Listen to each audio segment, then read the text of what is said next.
Damn, you back again, man? What do you mean I'm back? Oh, I'm You like, back- you don't move. I'm back sorry. in black? Where am I going to go? What? Yes, I'm here. We're going to do our show, right? Damn, didn't I Is it- just do a is this show the wrong- with you? Is this the wrong day? What's going on here? I don't know, man. Just seemed like a week didn't pass. I didn't have a break from you enough. No, that's true. And same here. Yeah, I'm sick of Damn, you. boy, I know it. Let's take a vacation. I know from you. At least 2 weeks. A week ain't enough. I At know least 2 weeks. Come on. Yeah, you need to pull. No more. Let's do this for 2 weeks. Yeah, let's don't do this. Yeah. Let's do not. Exactly. Nah, man, how you doing? I'm doing good. How you doing? I'm doing good, man. We here. Don't tell me your problems. All right. Oh, yeah, that's right. We are here. That's right. It's too late.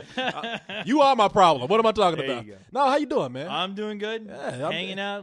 I actually am looking forward to doing this. Crazy. Man. Me too. I do Me not too. know what the hell we are going to talk about. Neither do I. This week I did not come prepared. The last you know 2 what? weeks I tried. But, And it was a good effort. And It was. You lent a lot to it. But I try. But you know what? Don't worry. Okay. I got us covered, man.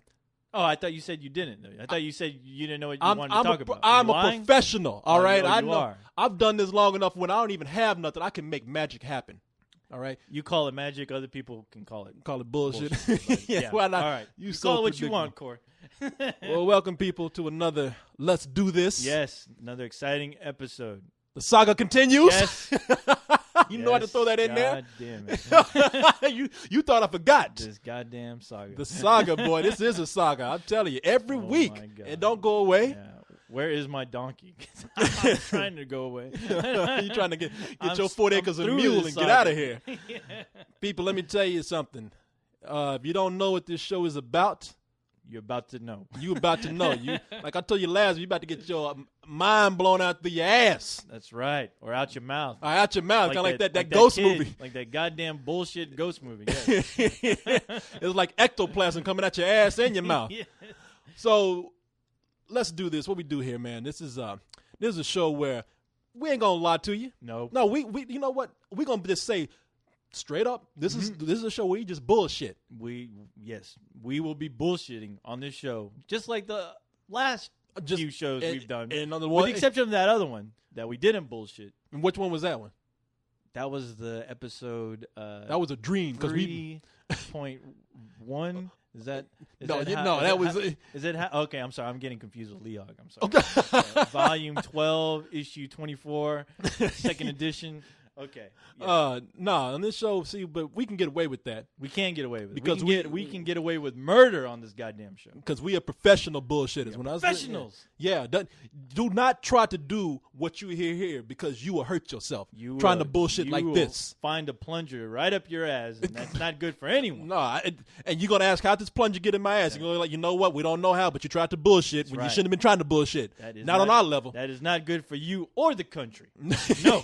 Speaking of the country, speaking of the world, we right here. The universe, Corey. Quit thinking small. Quit the thinking small. universe. I mean, we big time here. Right here. cosmos. This is the epicenter of where some of the biggest problems get solved. Yes, now you sir. might not feel it because we don't brag about it. No, we don't brag. We don't want to take credit for it. But You'll never read about it no, because people, they just, it's too deep. Our knowledge is too deep.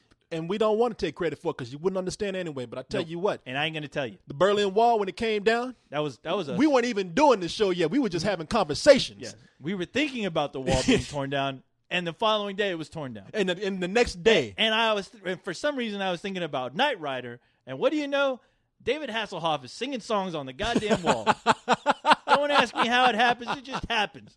I think that's the magic you were talking about, Corey. that iPhone that you got in your hand, hey man, that's technology. Steve Jobs won't tell you, but hey, That it was thing us. will grow legs and kick you in your ass and tomorrow. kick you in your nuts. Yes.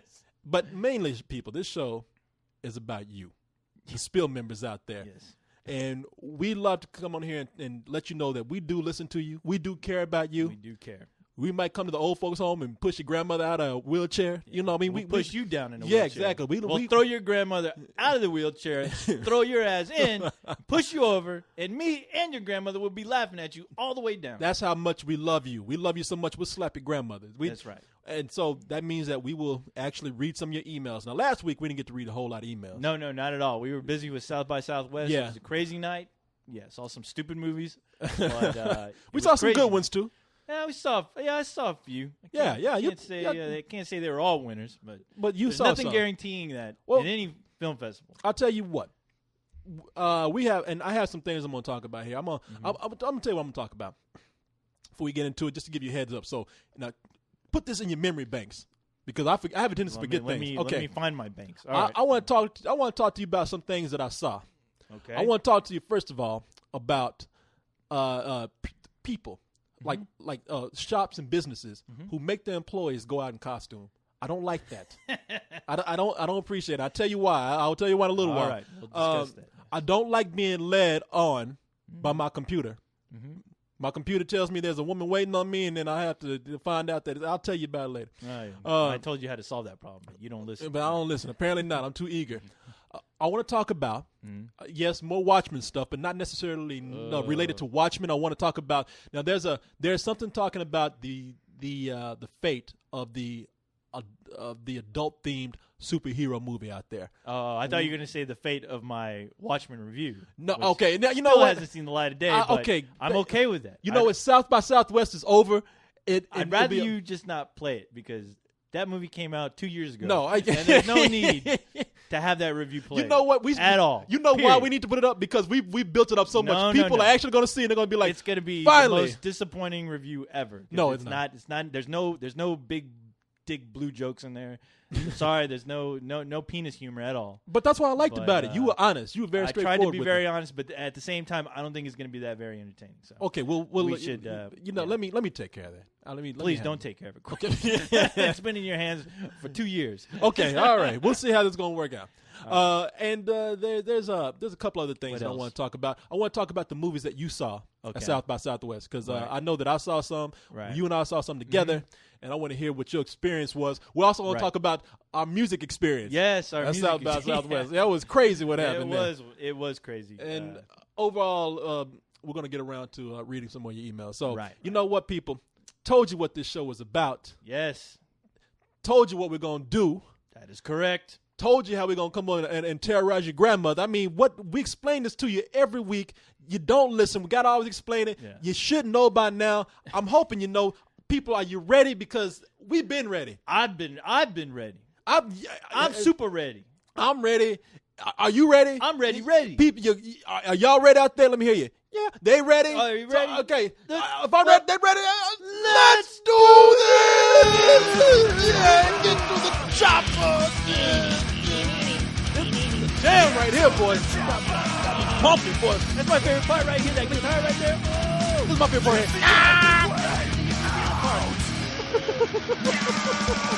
I love the ending where like Arnold Schwarzenegger just runs. It's like he almost got tired of hearing us. Like we drove him crazy.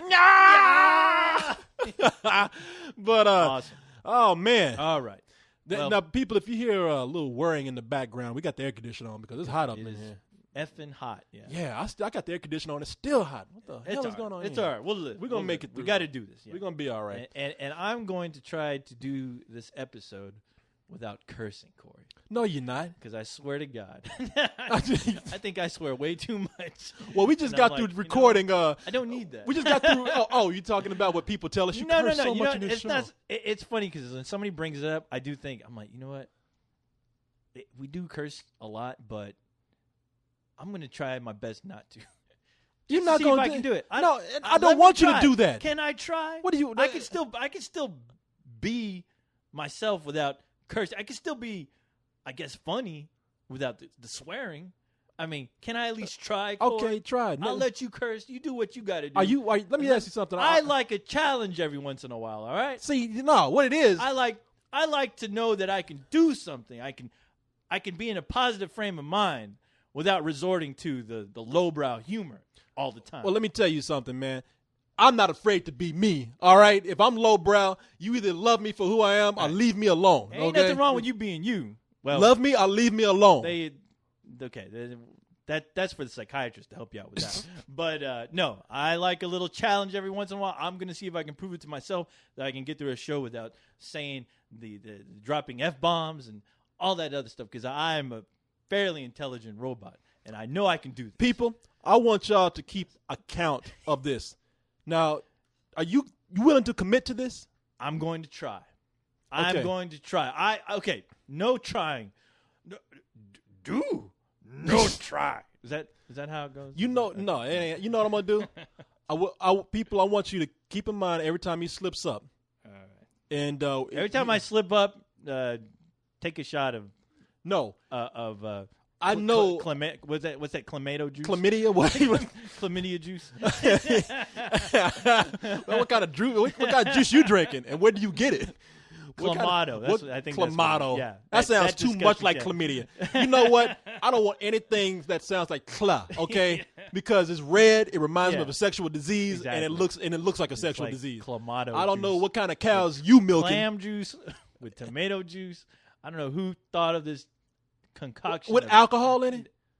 You can put alcohol. You know, why don't in you it. just throw You can some make Bloody Marys out of fucking it, I guess. sardines in there instead of an olive? Just have a fish hanging out my glass. There you go. Sounds Sounds delicious. That don't even sound right, man. That sounds like some shit somebody brought over from a third world country. Take a shot of Clamato juice. That sounds like Every that time you kinda- hear me say the F word. Man, let me tell you something. It sounds like something that little monkey from Outbreak brought over here. AIDS and clamato. Sound like something your ex-girlfriend had. But that's Yeah, exactly. We won't get into that. Sounds like something just make your shit just shrivel all up. Clamato. Clamato. It sounds like a Mexican wrestler. Clamato. I like that guy. He's got a cool mask. He's awesome. Man. I love his cape. I love his yellow cape. Man, here's what we're going to do. All right, let's do Because it. I don't think you can hold on. Well, let's do it. No, don't worry about me. Don't worry about I'm what worried I about do. you because I'm gonna turn this into something good, okay? Right. Unless you don't curse. Okay. I'm gonna make you curse because if you don't curse, you are not helping the children. I will I will not- tell you how. Let me tell you something. Every time you curse, Right. I personally will put a quarter into the co-host cursing fund, which will go to help the retarded kids. I don't know. I'm gonna find some fundraiser. It's gonna All right. help animals. All right. You figure that out. You It's let gonna- me know later. I'm gonna make a fun. It's gonna help get animals off the street who do prostitution or something. You know, I don't know. We'll see what happens. Yeah, we'll help some blind monkeys. We're gonna have a boys and girls club for dogs. You know, I don't know. Big brothers and big sisters for cats. I don't know what we're gonna do. We're gonna have something. We'll do it for the neutered dogs. Yeah, we'll get shit. We'll use it to buy that homeless wizard down the street some beer. So now, I'll put you in a position here, and Don't you be got to putting me in no you got to positions think now. wisely Calm about what down. you're doing here. Okay. All right. You can either not curse and be satisfied that you rose to a higher standard, or you can live with the fact that you took money away from charity. Okay. That's a rough decision. Let me figure that out. Stuck between a rock and All a right, hard let's do it. place. I'm ready to do the show. All right, enough of this. Okay. Let's get on with it, and we'll worry about all the details later. We'll Will see what he- happens. We'll tally up the swear jar and Will see what's he up. be a better robot for not cursing, or will he take money away from the mouths of blind children? This could possibly be the worst show ever. No, if you don't curse, it Because I don't wouldn't. say mother. Okay. What the? Yeah, exactly. Get to the holy. All right, man. All right, let's do it. Okay, let's First order of business today. Yeah. Boom. I want to get to the bottom of this. Now we got All some right. pressing issues here. Yes. Okay, this whole thing. I know people want to hear this. I'm gonna just jump right into what people really want to hear. Right. This Watchmen thing, man. I'm Watchmen. already sick of it. I'm No, already sick and tired of now it. Watchmen. No, keep in mind, I'm not talking about Watchmen. Okay, You're not got- talking about people's opinions or No, what they think about. no. Okay. Now keep in mind, you got your opinion about Watchmen. Right. I got mine, And I'm already sick of my opinion. yes. and I don't care. You know, I feel valid for my reasons, and Right. you feel So do valid I. about yours. Mhm. Okay, so 2 tears in a Yeah, bucket. it's Fuck over. it, right Yeah. there. So All right. that was like 2 years ago. Yeah. Now, so what I'm talking about is the after effects of Watchmen, the repercussions, if you will. Of course. Now, people are talking. They're saying after 3 weeks. Right. Or has it been 2? It's been 3. I think it's been 3. Yeah, it's been 3. Because the first week it would open number 1. Last week it was knocked down from Race to Witch Mountain. Number and 2. this week it's down to number 5. It is number 5. It's down to number 5. Oh, wow. It has not made at this moment in time when we're doing this recording. Is the Watchmen is currently at number 5. It has not even made after 3 weeks. It has not even made $100 million yet. It's it's right on the edge. It's 98 million. But Right. still, people report numbers and they take that Yeah. and run with it. Yeah. A movie like that, Mm-hmm. people were saying 100 million after a week. Right. So, but not No, so after no, 3 no. weeks. No. So that now which was crazy to say, to begin with. It's a big gamble. It's a risky type of film, and it's a big gamble, regardless of what you think. As far as the subject matter and just the general public not knowing what to really expect. It wasn't really spelled out for them that this is not a kiddie movie. This is like an adult version of a superhero comic book. But not only that, chances are you've never probably even heard of the damn thing. But a lot of the movie is not full of action. I mean, let's face it. It's more cerebral than your average superhero and all movie. The trailers and all the free videos they were posting up, they were all the action scenes. Yeah, which I'm sure yeah. could have and there weren't that misled many. people. Yeah. And after having mixed reviews, I mean, the movie was not, like I said, regardless of what you think, I'm not arguing against the movie. I'm not saying this because of any opinion I have. Right. The movie didn't come out like gangbusters. No. Didn't wow critics everywhere. No. So the movie had sort of just a mid-level, even close to mediocre performance as far as expectations go. Right. Now, a lot of people have brought up the question, what is this going to do for rated R superhero movies? Not going to do a goddamn thing for them. Well, yeah, and let me MDS, man. Mm-hmm. He wrote, and I'm not going to read the whole thing, but he wrote a great blog post that I put up a little while ago. Cool. Talking about this. I mean, he brings up some good points. He brings up things like Spawn. He brings up things like Jonah. Well, I don't. Was The Crow rated R? Yes, it was. Okay, yeah. But a lot of people going to now. Here's what my point is here. And let me read what he said here at the end. Go for it. At the end, he says, "So I have to know from the Spill.com members, do you think that rated R comic book movies are a no-no, or does it really depend on how the movie is handled from the production companies?" Now, there's a difference between comic book movies and superhero movies. Yeah, people cannot wrap their minds around a guy running around in spandex, bright green or red or whatever, and a cape, and have that be rated R. Right. I think that we're going to get a parody, or we're going to get some sort of movie that is a metaphor on something that features that, but it ain't going to be soon now. No. But is it going to have an effect on comic book movies being rated R?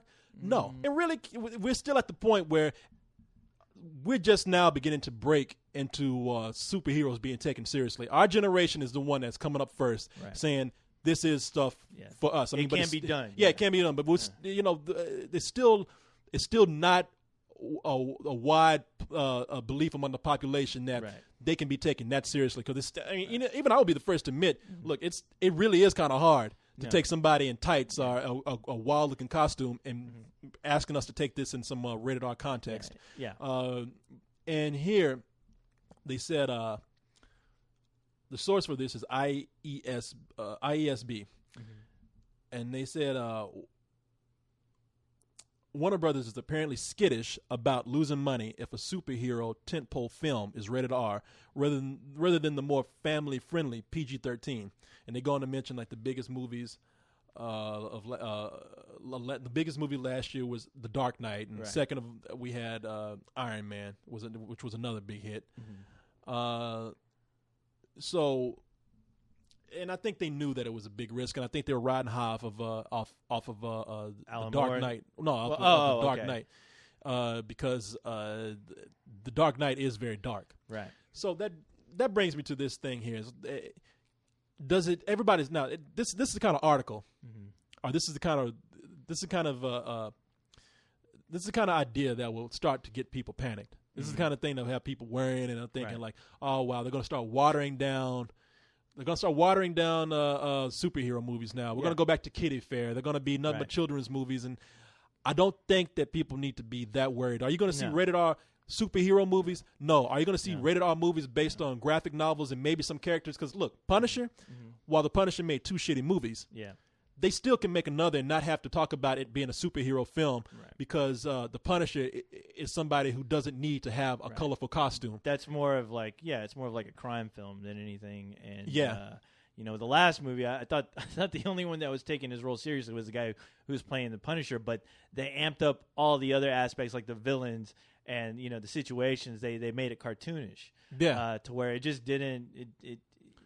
you're watching it and you were too busy being distracted by how ridiculous the movie was to where it was laughable. Yeah. Now, can they make a good Punisher movie? They can. Yeah. They dealt most. I mean, you most you definitely can make a good movie regardless of the subject matter if you know what you're doing. Exactly. And you can say the same thing as far as these superhero movies. I apologize for trying to wrap my mind around and trying to explain to people as far as the idea of a Watchmen film versus, like your typical X-Men film, because no, it is possible to make a rated R film that is appealing to everyone. It really hasn't been done as far as on a level like Watchmen. It really hasn't been done yet because it all depends on the material and how the director treats the material and how they present it to the audience. First of all, you want to get to the more exaggerated parts of things. We have Blade. Right. How many people knew Blade was a comic book character?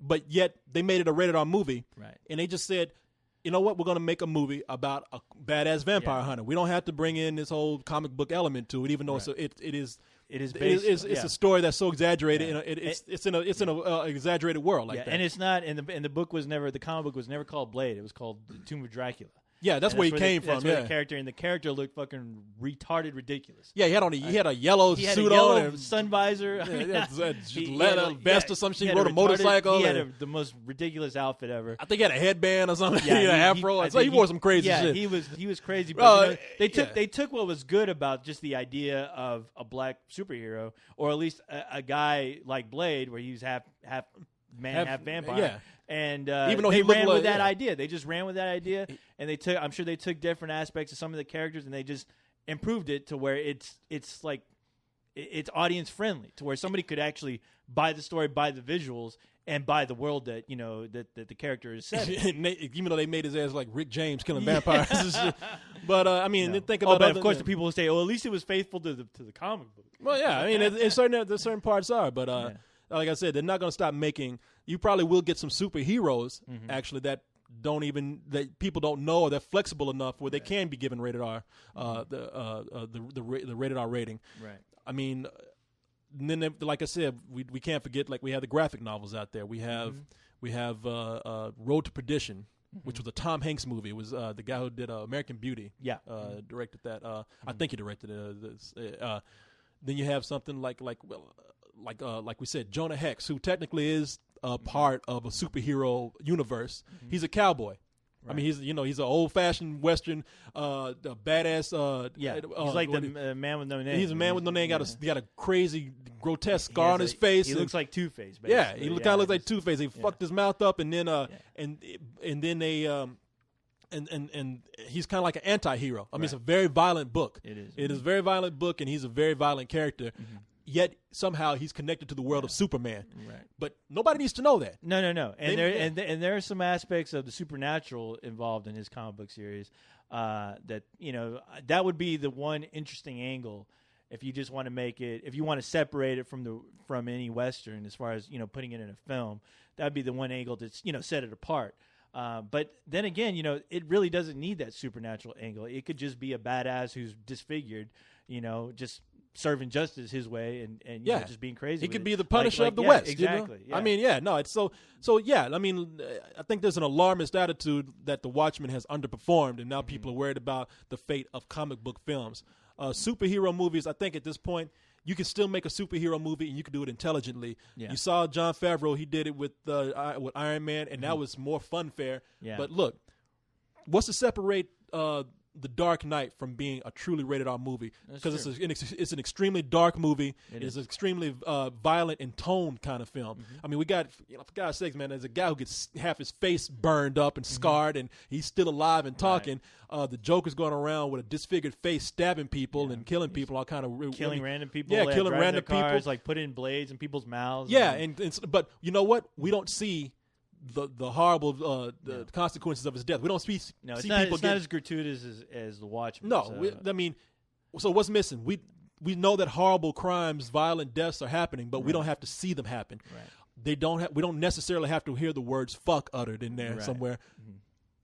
Nudity, I never thought was necessary if you can get around it. I mean, if you make a story if you make a story about a strip club, come on, man, you got to show strippers. Yeah. But if you show a movie like in Watchmen, did we really need to see the sex scene?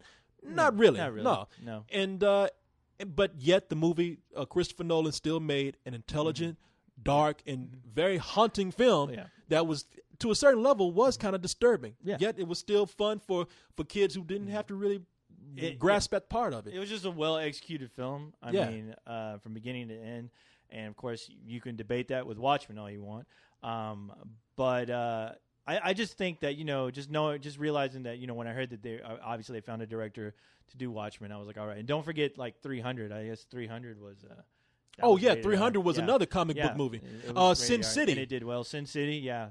I don't know if did Sin City actually do well. Sin City opened up number one. And Robert Rodriguez makes movies. Right. He knows what he's doing as far as making a movie for cheap. He's making it for a certain audience. Yeah, and that dude. You can hate his movies or love his movies, but that's a guy who he can get away with kind of making rated R movies like that because you know what? He'll make them cheap. Yeah. And he'll get them out there and he'll recoup the money back. Yeah, exactly. And the only thing with Watchmen is it wasn't made cheap. $150 million, man. And that's not cheap. And, and maybe the film suffered because of that. But, you can make a rated I will say, you can make a rated R film.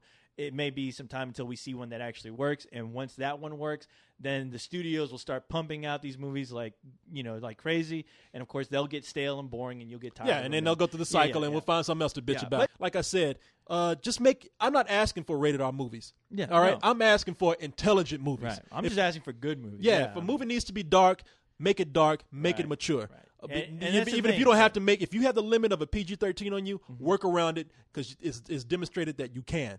And if it's a fun movie, then make it a fun movie. Yeah. But all in all, take the source material seriously and don't make it for a fucking buck. Easier said than done. You can argue some people took the material way too seriously, like Ang Lee's The Hulk.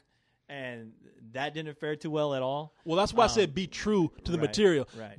That was the worst part of that movie is that they were not true to it. People said, the character was very simple. It was a guy who turned green and he fucking just tore up shit all around. I know. Him. I mean, and and I'm sorry. They may be making intelligent comic books about the Hulk today, but nobody gives a shit.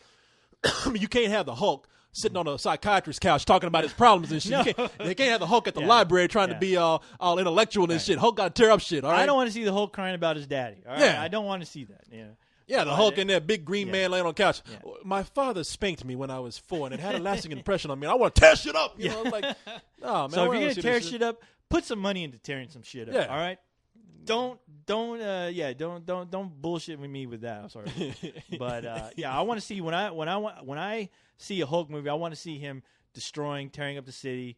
The last Hulk movie was fine. I got that, but at the same time, it's like so what? I saw the Hulk, but it's not going to be. He's not going to make that. His movies aren't going to make Batman money because the character's not that deep. There's nothing really all that appealing about the Hulk. Just because he's a big green guy that he just tears up shit up. I'm sorry, the Hulk ain't going. Can't really. No, chicks aren't going to go flocking in that movie to see the Hulk tear up shit. I mean, the Hulk is okay. Let me tell you something. You have the Dark Knight. Right. That's like NPR for superheroes. That's like the intellectual part of superheroes. Mm-hmm. Now it is. Yeah, now it is. We're not talking about the Batman and Robin. Yeah, no.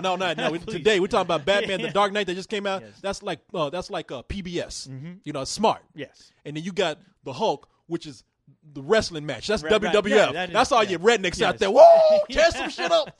Whoop some ass. WWE or whatever. WWE, they're calling extreme green wrestling. Nitro, whatever they're calling it. That's what that is. Yeah, that's the trailer park shit right there. Hulk is like it is not the thinking man's character. Hulk is being in Frank's and mayonnaise sandwiches. Right. and then the Dark Knight is cordon bleu. Exactly. I cannot wait for Silver Surfer to go, fuck you guys. You know what the fuck you talking about. You fucking Hulk. Hey, man. How dare you? Hulk is a genius. He going to post pictures of the Hulk all on our profile. Hey, man, you don't know Hulk is intellectual. You know why he's tearing up shit? He's thinking about it. He's methodical about it. He has feelings for Betty. Yeah. He feels bad about throwing a tank when he's done. Yeah. He don't want to hurt nobody. He can't help it. He didn't have his medication. He got lots of problems. Yeah. He didn't get the love and care he needed. Oh my God. Yeah, he didn't get his Ritalin today. He ain't right. He just wants to be like everyone else. The damn Silver Surfer gonna turn to the Hulk now. Yeah, I know. Okay, man, I'm gonna tell you something. All right, but anyway, is that it? That's it, man. That's it. Superhero movie thing. Yeah, it can. Someday it'll happen. Don't worry. it will. Keep hope alive. Never Don't say give never. up. That's right. They said we'll never have a black president. That's right. They said we'll never have a black superhero. Yes. We got black. Yeah, a rated R superhero movie. They said a good one. That'll never happen. Yeah, no. I thought it happened, but what do I know? Yeah, hey, it'll happen again. Somebody get it right. Speaking of costumes, costume heroes and whatnot, man, let me tell you something. Tell me. I got two things to tell you. I went to this place called. Now a lot of people know. You know, I don't eat a whole lot of beef. Okay. But I told you when I do, I go to town. You know Wait, what? I don't eat a lot of meat. Beef. I don't eat a whole lot of meat. Anything. You know, you're not a red meat kind of guy. No, I mean I like it, but I'm just I'm slow, man. You know, I mean You're people slow. Okay, yeah, well that's another problem. Yeah, exactly. Yeah. I don't know what that has to do with you. You I'm not too retarded to eat eat meat. I don't know how to put it in my mouth. I always get the fork in my eye. Well, how do they put a meat pad in front of me? I'm trying to make sculptures out of it. Yeah. How you do this? It's not Play-Doh. Yeah, exactly. Mommy said not to eat Play-Doh. Motherfucker, it's beef. Put it in your mouth. Quit playing with that. No, I don't eat a whole lot of it. You know, I'm just slow to eat it. I mean, I will take. Don't tell me your problems, Corey. All right, get to the point. I will take about 5 or 6 days of eating either turkey or maybe chicken every now and then, but mostly a lot of vegetables. A lot of black beans. And, but that one day a week when I get a steak or a hamburger or something, I do it right. You go nuts. I go nuts. And one day I must have been fiending for a hamburger because I was like wimpy. You know, I was looking for. No. I passed by. I would gladly pay you Tuesday for that hamburger today. For a hamburger today. Get the fuck. I used to hate Wimpy, man. 'Cause I knew people like him. Ooh. He was like a crackhead. No, he was. Yeah. But he was like a really slow crackhead. It was like, ooh, do you mind if I have a hamburger and I'll gladly pay you? Exactly. Meanwhile, when you went at home, Wimpy was like stealing your television set so he could pawn it and buy some hamburgers. And he always had that big ass plate with like 20 hamburgers. Like all of a sudden he hit the jackpot. Yeah. And he's just walking around constantly eating hamburgers. He never had a hamburger. He never had a home. No, he never had. No, you catch his ass in the alley somewhere, passed out with hamburger crust all over his suit. He couldn't even afford a real hat. He had that little tiny ass midget hat. He was always wearing it, real tiny. I know. He looked like he was Jewish. Yeah. I don't know. No, you know, Wimpy was always like, Wimpy was always kind of like, I'll gladly pay you Tuesday for a hamburger today. Oh, you don't have any money? All right, man, look, I'll suck your dick, man. Okay. I mean, I'm sorry. I'm hard up right now. He's fiending, man. Yeah, he is.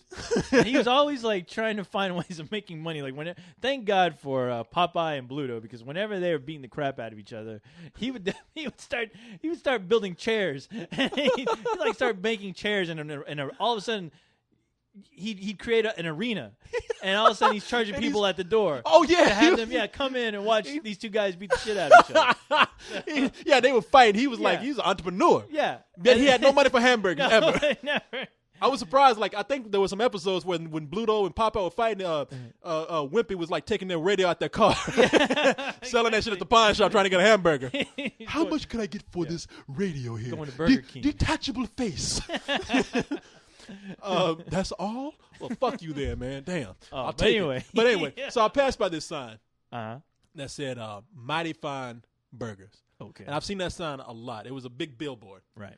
And I went over there, man, to this place. I found it. It was like a video game. You know, you're trying to find like they tell you to take this exit, and I did. And I was driving around. I was kind of lost, and I found it. And this is in Austin. This is in Austin. Okay. Yeah, Mighty Fine Burger. All right. Now, by the time you read that sign, you're saying to yourself, Mighty Fine Burger. You can't help it. Mighty Fine Burger. I've got Mighty Fine Burger. Yeah. And so by the time you get there, you're seeing Mighty Fine Burger on the windows.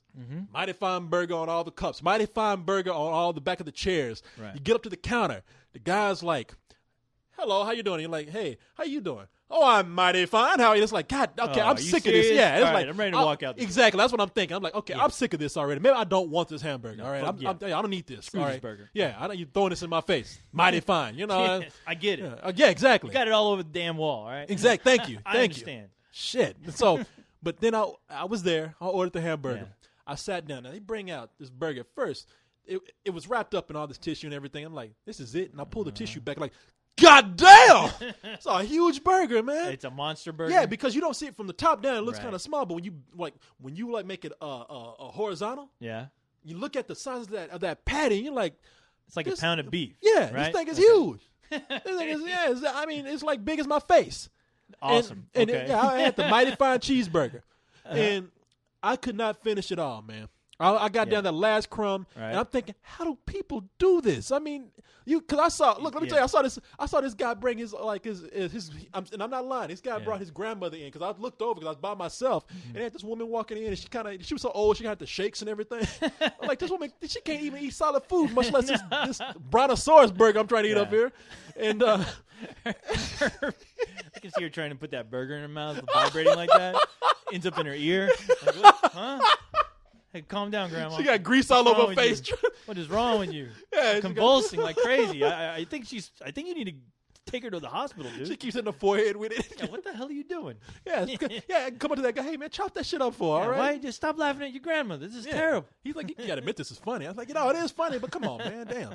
But no, I was like, damn, this is I was like, how do kids come in here and eat this? I mean, kids must like there are a split lot of kids this. in there? Yeah, there were a lot of kids in there, and I'm looking at it, and I looked up at the menu, and it said they have a junior cheeseburger and a junior hamburger, and still I saw kids like trying to lift this shit up with their hands. It was like, I mean, it was the junior burger, but it's like them trying to pick up a boulder. Like, help! I can't get it to my mouth. Like, these things are big as this kid's head, man. No wonder this country is full of fat people dying right now. Overweight kids, and everyone. The fat's coming out of people's ears. It was, boy, let me tell you something. A woman passed by me and her ass like 2 hefty bags full of Jell-O. I was like, God damn, baby, you don't need to be eating this. No, some people. You need to be over at Subway doing that Jared thing. You see them walk in, you just want to grab them, turn them around. And you kick them right back. You just kick them in the ass. I'm saving your life right now. I'm sorry. And throw I know you're hungry, but you need to stop this. And throw a head of lettuce at the ass. You want to keep eating? No, not this. You're not going to be not around this next way. year. You're doing this shit. So, but no. So, and they have a sign up at the top that says, "Don't tell if you like it. Don't tell us. Tell your friends." I enjoyed that hamburger so much, and I was hungry that day. Yeah. But I went up to the counter. I told the man. I told him, "Bitch, I'm telling you, that's a good hamburger. All right, this is good." Wow. Yeah, no, it was good, man. So this is a new place.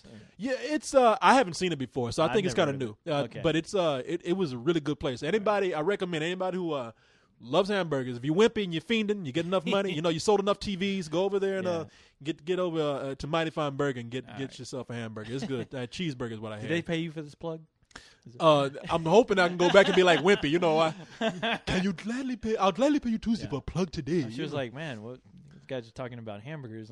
I know. I'm just letting you know. Well, I got wrapped up in this hamburger. All right, I was like, I was like, wow, Corey, yeah. Now, was the hamburger as big as the Casino El Camino hamburger? It's this other joint on 6th Street. Oh, cause it's that punk rock joint. Yeah, it's a punk rock joint, but apparently, like the word is that is the greatest hamburger in Austin. If you ever come here, I've had it, and don't ask me how. I'm a robot, but I'm able to do this every once in a while.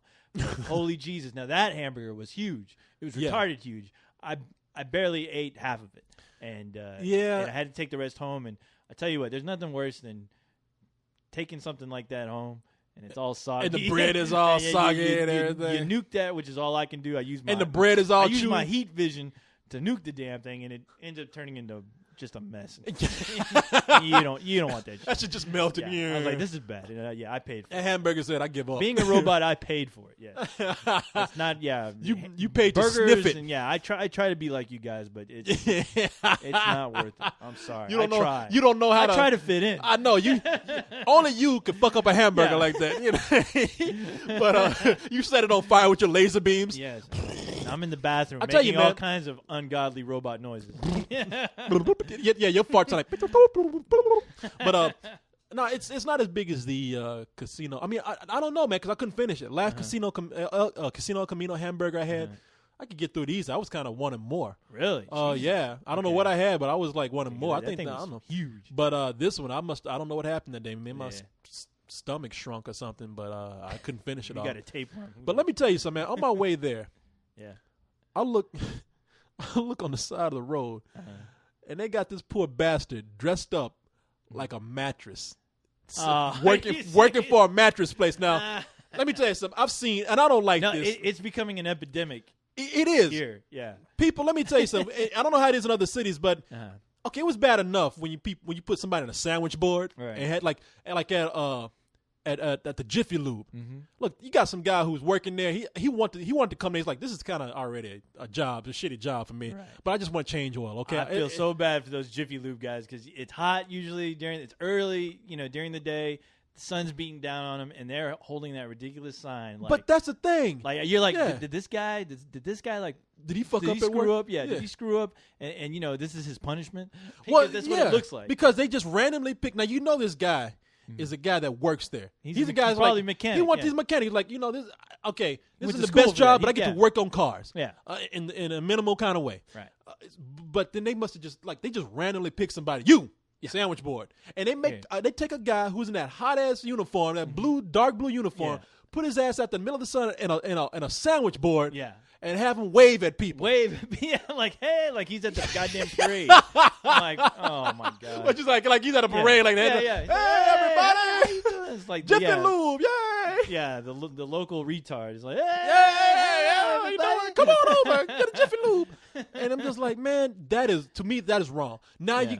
but at least he's wearing a sandwich board. Right. Now I'm seeing people at these tax services, like they have a place called Liberty Tax Service. Oh yes. And they get these chicks to go out there and dress up like the Statue of Liberty. Statue of Liberty, and they also have guys out there running around in an a goddamn Uncle Sam outfit with the beard and everything. I swear to God, and I swear the beard is not like a goat. I guess like a goatee or nothing like that. It's an actual like Santa Claus beard when that shit is hanging down to their stomach, and they're wearing this ridiculous big ass hat, and they can barely see because the hat is way too big for them, and it's covering their goddamn eyes. And they're waving. They're not even waving at the street. They're waving at the building. You're like, hey, you honk the horn. They turn around like, ah, like they accidentally walked out in the middle of the street because they can't see a goddamn thing. Yeah, I'm just waiting for somebody to hit an Uncle Sam one day. And they're wearing those baggy. They look like the guys look like they're wearing hammer pants. Oh yeah, now MC they got them Hammer out pants there. with goddamn the most obnoxious. They might as well be wearing a big ass American flag around their waist. That's what it It's looks cruel, like. man. Look, I would never. Anybody work for me, I would never put them out there doing that kind of shit. All right, it's demeaning. Okay, It is totally demeaning. I don't know yeah. what they're paying those guys to do that. I'm imagining it has to be at least $10. Man, I hope. I hope. At Okay, least let's $10. just say, because I don't know if at the Liberty's tax service, I don't know if they're getting homeless people to do this or No, crackheads. No, those are kids. Everyone I've seen, they've been kids, like college kids. Because I was wondering if it was the youngest person in the office, and they just said, we all have to take turns in the Statue of Liberty outfit. Okay. I think they only have as big as that. Those buildings are. There's always only two people working in those. Oh, yeah. Like, Okay, they didn't really need all that space. Well, then you got the boss, and you got the girl who's working there. It's like, hey, baby, guess what? Today, Statue of Liberty. Get your ass on out there. I'll take care of this. Okay. Oh, my God. But, okay.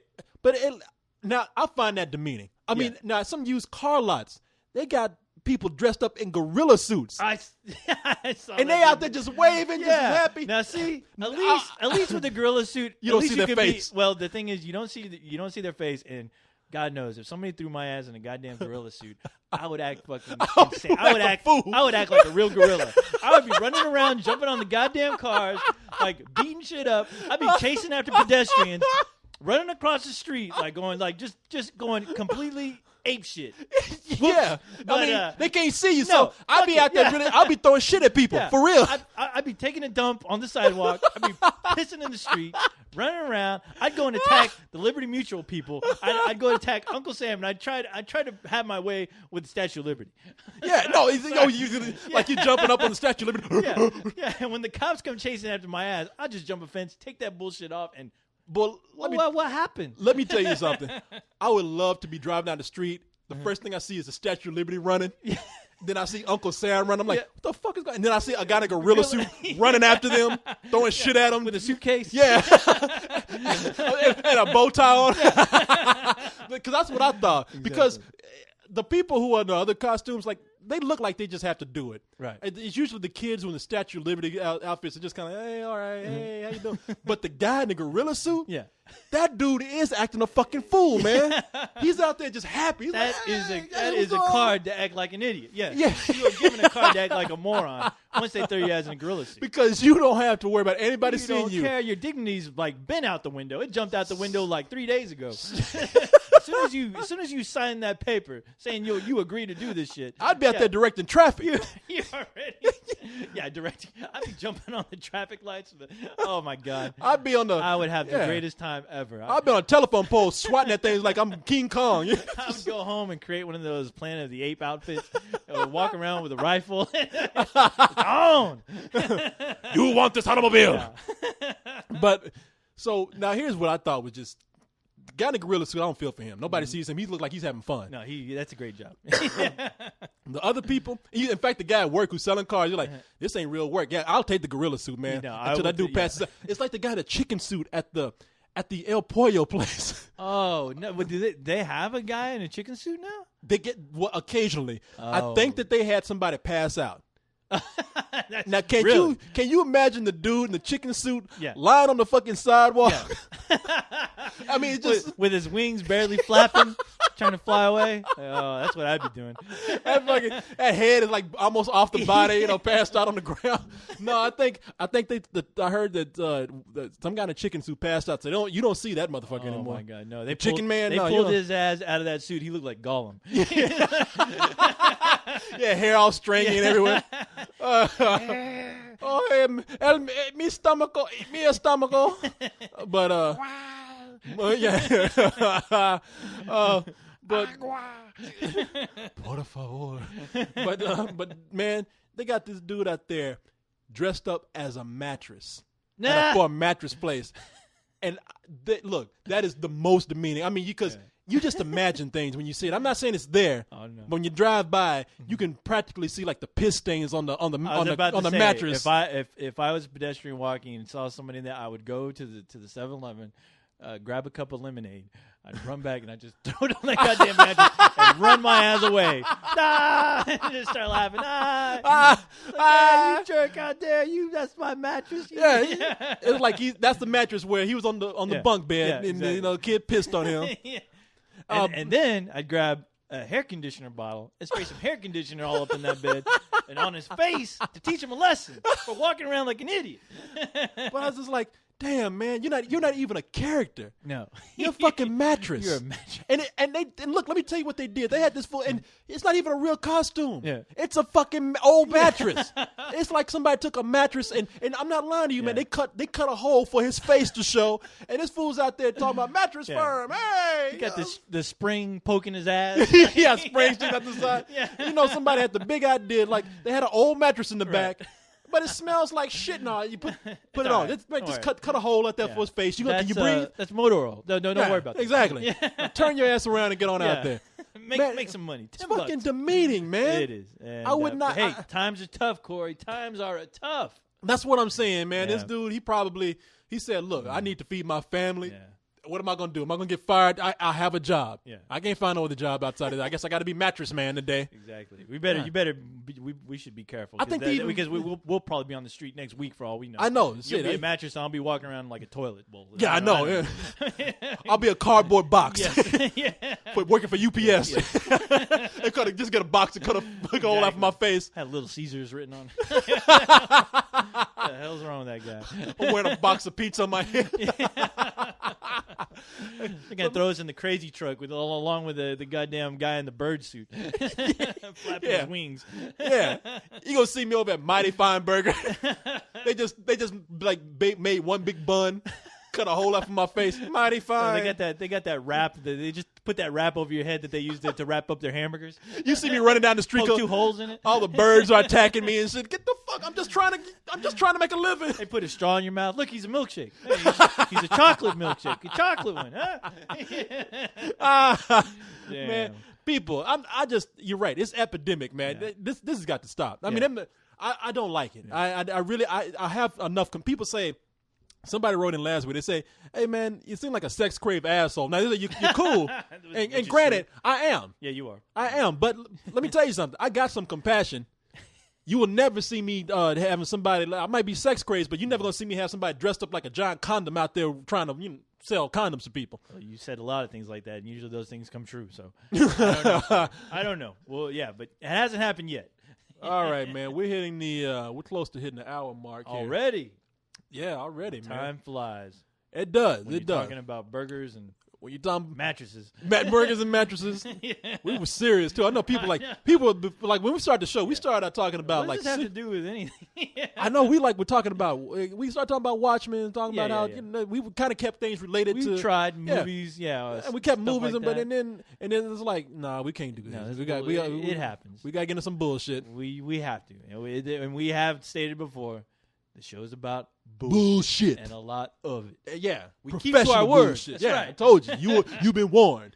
All right. So all right, man. I gotta take a leap. So you got to drain some oil. I got some coolant I need to release. Coolant. All right, you go ahead and we'll be back, people. Back, man. Yes. All right. I stepped outside for a moment. Mosquitoes in Austin already out. Oh yeah, they're tearing your ass up already. Man, I saw they all one raping your blood. Yes, there was one, and it was the size of a car. It flew down and chased me right back in the house. It landed right on your head. Yeah, Touchdown. Tried to lift me up.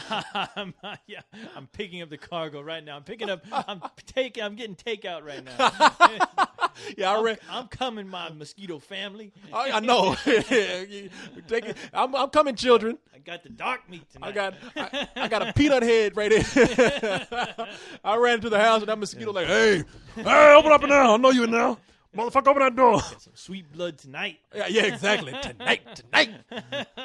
That might have been one of them dudes in a chicken costume. I don't know. We just got you talking about that. It's dark out there. I can't see it. He's going to lay an egg on my head? What's going on here? So, there you go. Well, Hi, the Asian guy might be stopping by. He just called. Oh, really? You know, he's bored. He ain't got nothing to do. Yeah. Hi, the Asian guy. Our Asian friend, yes. Yes. Oh, yes. He's coming by, huh? You know what? Now, we talk about all stereotypes on this show. Right. And I just did that old stereotype that we always do for Asians. Wait. Not on cauliflower. But have you noticed that at whenever you do an Asian stereotype, every time they say something, it starts off with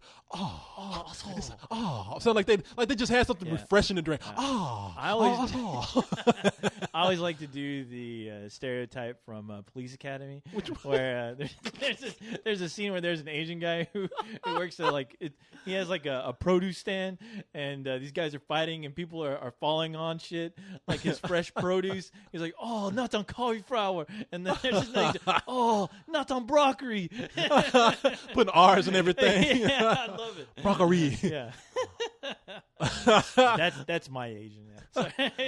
Apparently, my only Asian stereotype is I saw not on broccoli. Like they just have to have sex. Not on cauliflower. Broccoli. Some Asian guy out there is mad as hell right now. I know. We love the Asian. I'm angry. Our Asian friends coming by. I know Asian friends coming by. We're gonna make fun of him. We're gonna make him. We'll put an apron on, make us cook him some food.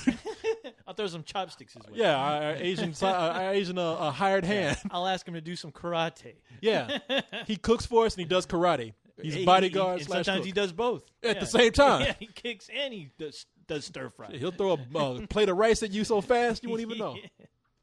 So wow. All right, now we're into our second hour here. I guess we're going to go into start off all wrong. I was just thinking I do this sometimes, and I think you know this story. Where I'll think. And, and I'm like, wow.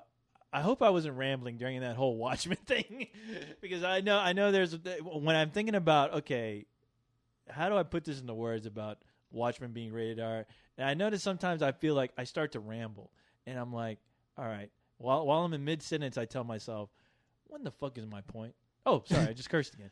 But yeah, I think we're up to $50 now. Yeah, which is all right. But that means I got to pay that out. I stop and think about that sometimes, but Anyway, enough about my You problems, know what? but I mean, tend to do that sometimes. we all ramble, but you know what? If you are honestly asking right now, Yeah. I mean, we all do. Yeah. I know I do. I'll go back and listen. I mean, so I'm not trying to act like I'm giving you any fatherly advice here. You know something? I don't need your advice. As a coach here, let me tell you something. No, I do have a tendency to notice, though, you do think about what you're saying. And when you stop, and here's what you do, because I do this. Yeah.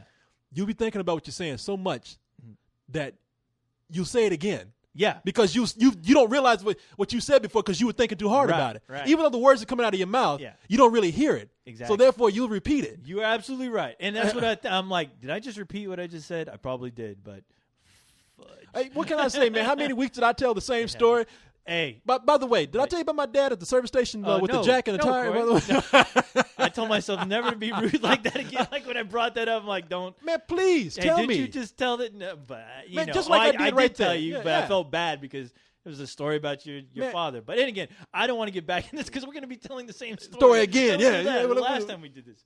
But anyway, did you want to jump on the subject of what we saw during South by Southwest? Because Yes. it's movie talk. I know how those kids out there love the movie talk.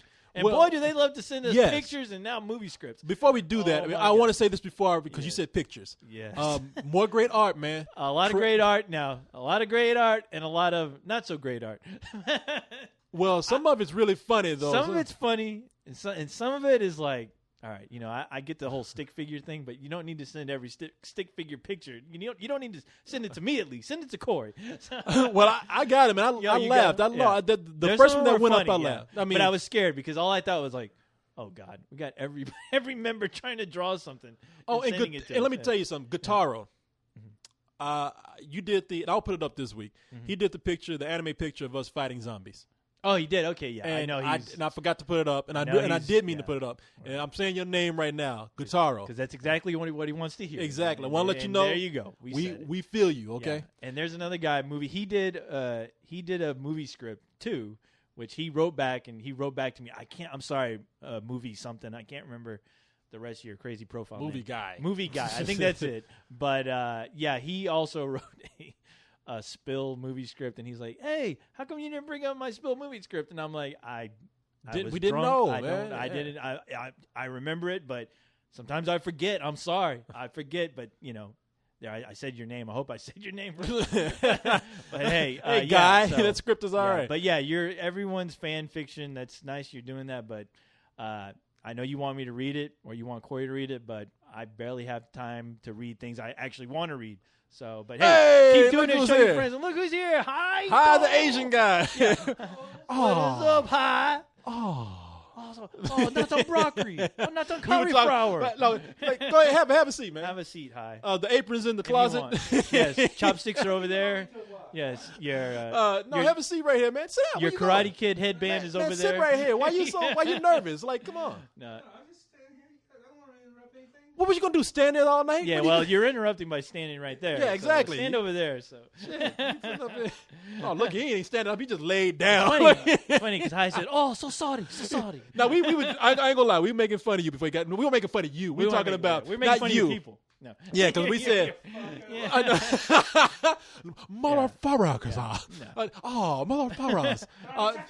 And his foot is right next to him. I need to watch out. Karate chop. Man, no, we were talking about like the stereotypes for Asian people. Yeah. How do you feel about this? Like mine was like everything starts out with Corey always does his and his was he put R's and everything. I put R's and everything for us. Broccoli and cauliflower. And we put them together and we say, we like some broccoli and cauliflower. Not on cauliflower. So which one do you find more offensive? Do you find most offensive? Do you? I was hoping you'd at least find take a the pick, man. Yeah. I think the broccoli and the cauliflower. That's funny. That's hilarious. That's all right. We threw some chitlins in there to make it all. Sorry. Yeah. Well, me and Hai will make fun of the blacks later. Yeah, when I'm out the room. Yo, what up, bro? I like the way he said the blacks. What up? Yo. He's like that midget from what was that movie? Who? In Bruges. In Bruges. There's a movie called In Bruges. People haven't seen it, but there's a midget in there, and they're talking about. I'm gonna quote it all wrong, but there's a racist midget in it, and Colin Farrell he's fucking with this midget because he's talking to midget. No, it's not that same midget. It's another cool ass midget, a dwarf, whatever they want to be called. So he's saying, we have to stick together, man, for when the race war happens. And they're talking about, well, race war, like who is it going to be? I mean, it's going to be the whites against the blacks. You dummy. But who the Chinese going to be? The blacks. Well, okay, well, what about the Koreans? The blacks. What about the Mexicans? Yeah, the blacks. What about the Eskimos? The blacks. I think we're screwed. Yeah, no. Yeah. And Colin Farrell's like, well, shit. If everybody's bad, if the blacks are bad enough to go against all these people, I'm sticking with the blacks. But yeah, no, that midget had me laughing. He was serious. Whenever you say race wars, remember that show that Eddie Murphy did with the claymation? What was it? What was it called? The PJs. The PJs. All right, which I thought was a good show myself. Yeah, I thought it was funny. There was a part where somebody pointed out the fire extinguisher. He's like, "Hey, grab the fire extinguisher." He's like, "Fire extinguisher? I thought that was a rocket jet for the race war."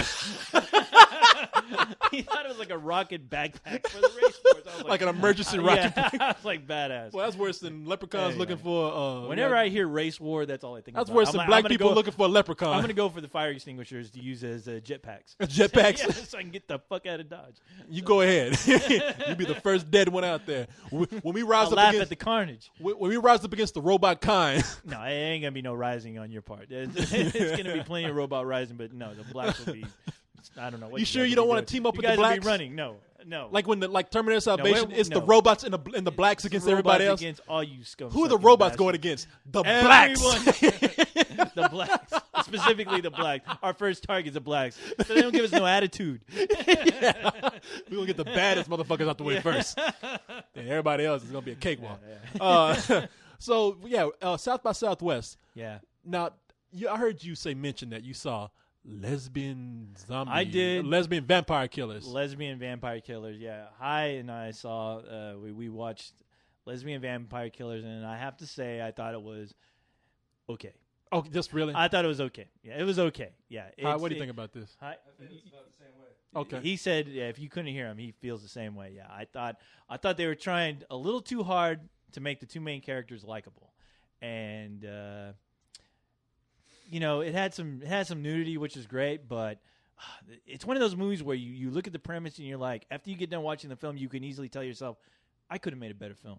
You know, I would have given the audience more on the gore factor of it, because there were scenes where people were getting their heads lopped off, and it's like the spuge was coming out of these lesbian vampires' bodies, like it was like ectoplasm, like that kid was thrown up, but it looked a lot. It looked like cum. But damn, yeah. Does that count as a curse word? Cum? Yeah, no, it's a technical term. Oh, it's a technical. Okay, it's clinical. Spuges, yeah. Spuge. We have this thing Semen. where when he's saying a curse word, he's getting money taxed onto it. Yeah, but little does he know, he thinks it's coming from me, but I'm gonna make him pay for I was it. like, I don't know what the hell you're talking about. Because at the beginning of the show, he said he wasn't gonna curse. I was gonna try not to curse, but I figured I'd try without thinking about it. He's not exactly. You hardwired to curse. High knows me more than I know myself. All right. Yeah. Anyway, no, vampire lesbian killers. It could have been a lot better. I thought the main guy who's supposed to be the hero, he has no charisma. You almost forget he's in the goddamn movie. Well, can I ask you something? Yeah. Are there any famous people in this? No. No, not at all. That's a quick no. No. But the two characters, they try a little too hard with them being likable. They almost remind me of like a poor man's Nick Frost, Simon Pegg. Oh. Yeah, it's one of those comedy duos where it's like they really don't pull it off that well. And it seems like they really tried to wrap up that story at the end really quick. I mean, it happened so fast that it's almost uneventful. You know? Really? Yeah, it's not. Yeah, the ending's not that great. Okay, so it's great premise, but is that an American movie? No, it's from the UK. Okay, it's British film. Okay, it's a British film. Yeah. Film. The first half was, it's funny because I think you liked the first half more than I did. I just couldn't get into those characters. I don't know, the two main guys. They weren't really giving me too much to work with as far as they were trying to be funny, but I wasn't into the humor. It was no Shaun of the Dead. We actually heard somebody compare it to Shaun of the Dead, and I was like, no, not by any stretch of the imagination. Yeah, is it Shaun of the Dead? That's a big statement, man. That is a huge statement. Shaun of the Dead is the holy grail of comedy zombie movies for me. I mean, that name alone, you got a movie called Lesbian Vampire Killers. That's going to get people in the theater alone. But at the same time, I just wish the execution would have been a whole lot Do you better. want a mic? Okay, well, what are you going to say? Come up, say it in the mic. Oh, though. here you go. I was going to say, somebody was comparing it to Shaun of the Dead. They were saying they were trying to be too much like Shaun of the Dead, like trying hard to be too much it. They said they were trying too much. I guess so. This Yeah. is what you said. But it's Okay. But Well, it's okay, all right. I say go check it out. Make your own opinion. Here's a movie that I want to know about. Mm-hmm. You saw the Seth Rogen comedy Observe and Report. Oh, that was. You know what? I almost want to save it for the review, but Good or bad? Huh? Good or bad? Great. Really? Yes. Great. How's it? Oh, you didn't see it? Okay. I didn't see it. No. Even though we worked you were too busy getting the after party all ready for the stars. But no, great film. It's everything you were hoping that fucking bullshit Mall Cop movie. Paul Blart should have been. Oh yeah. my God, yeah. It's two ends of the spectrum, and it's almost the same script, to be honest. It's funny. Somebody mentioned during the Q&A. How do you feel about Paul Blart? a shitty movie called Paul Blart coming out like months before this, and of course everyone had a no comment. They did not comment at all on that. But the funny thing is that this leads me into what I wanted to talk about. I'm glad we're at this point. People asking questions at these Q&As. Okay, it's South by Southwest. They'll show these movies way in advance, and they'll have the director and the actors there. And, of course, after the movie, there's usually a Q&A with the audience. And I realized, like, half the Q&As that I actually get to stick around for, they are so god-awful. I mean, I almost wish that they would stop doing that shit because, oh, my God. Not only are the questions, like, just people – it almost seems like people go out of their way to ask a dumbass question. The dumbest fucking question you can possibly think of. And they'll even like somebody asked Seth Rogen, "Will you ever do Freaks and Geeks reunion?" And he's like, "What? What was that? What does that have to do with anything?" Okay, no. You know what I wish? You know what I wish they would do? I wish some of these stars they can't because they don't want to get a bad rep. No. They were nice as possible. Yeah, but I wish they would say sometimes that's fucking stupid. No, and the funny thing is the director did. It's somebody asked Seth Rogen like.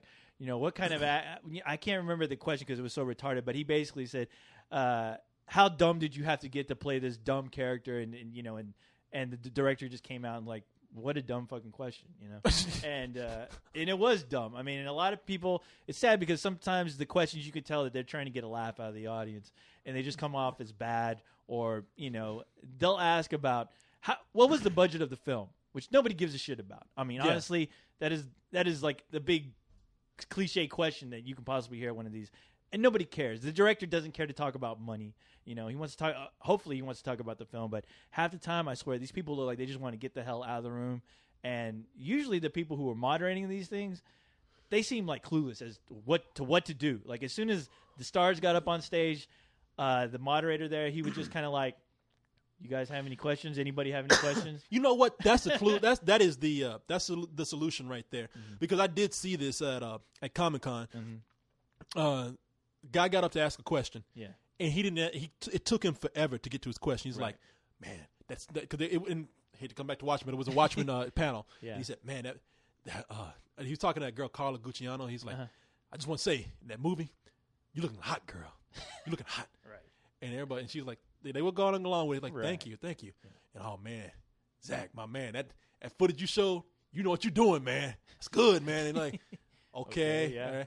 Awesome. And that song I got playing, that song is hot. And the moderator, the guy, he's like, damn, what's your question? Come on, man. And everybody was kind of like, yeah, come on. And the stars are there with their smiles, and they're trying to be nice. And they're trying their best to be nice. What the hell? Yeah. And you can tell that they're like, here, these quick. fucking geeks in here. I know. And I tell you, man, it's up to the moderator. The moderator is the bad guy, okay? Yeah. Let him has to be the bad guy. Yeah, and he has to be. Let the moderator say, that's fucking stupid. Yeah. Okay? I'm speaking for them now. Exactly. And it should start out that way. Yeah, next. It should start out as in saying, I would let you people know if you do something stupid, we would tell you you're stupid, and we tell you to sit the fuck down. Now, sometimes that can backfire. I've seen some Q&As where the moderator is like, you need to be quiet, and the director go, hey, tell him to be quiet. He's asking a question or whatever, and the moderator is like, oh, I thought I was doing you a favor. I was helping you. So, well, fuck you too.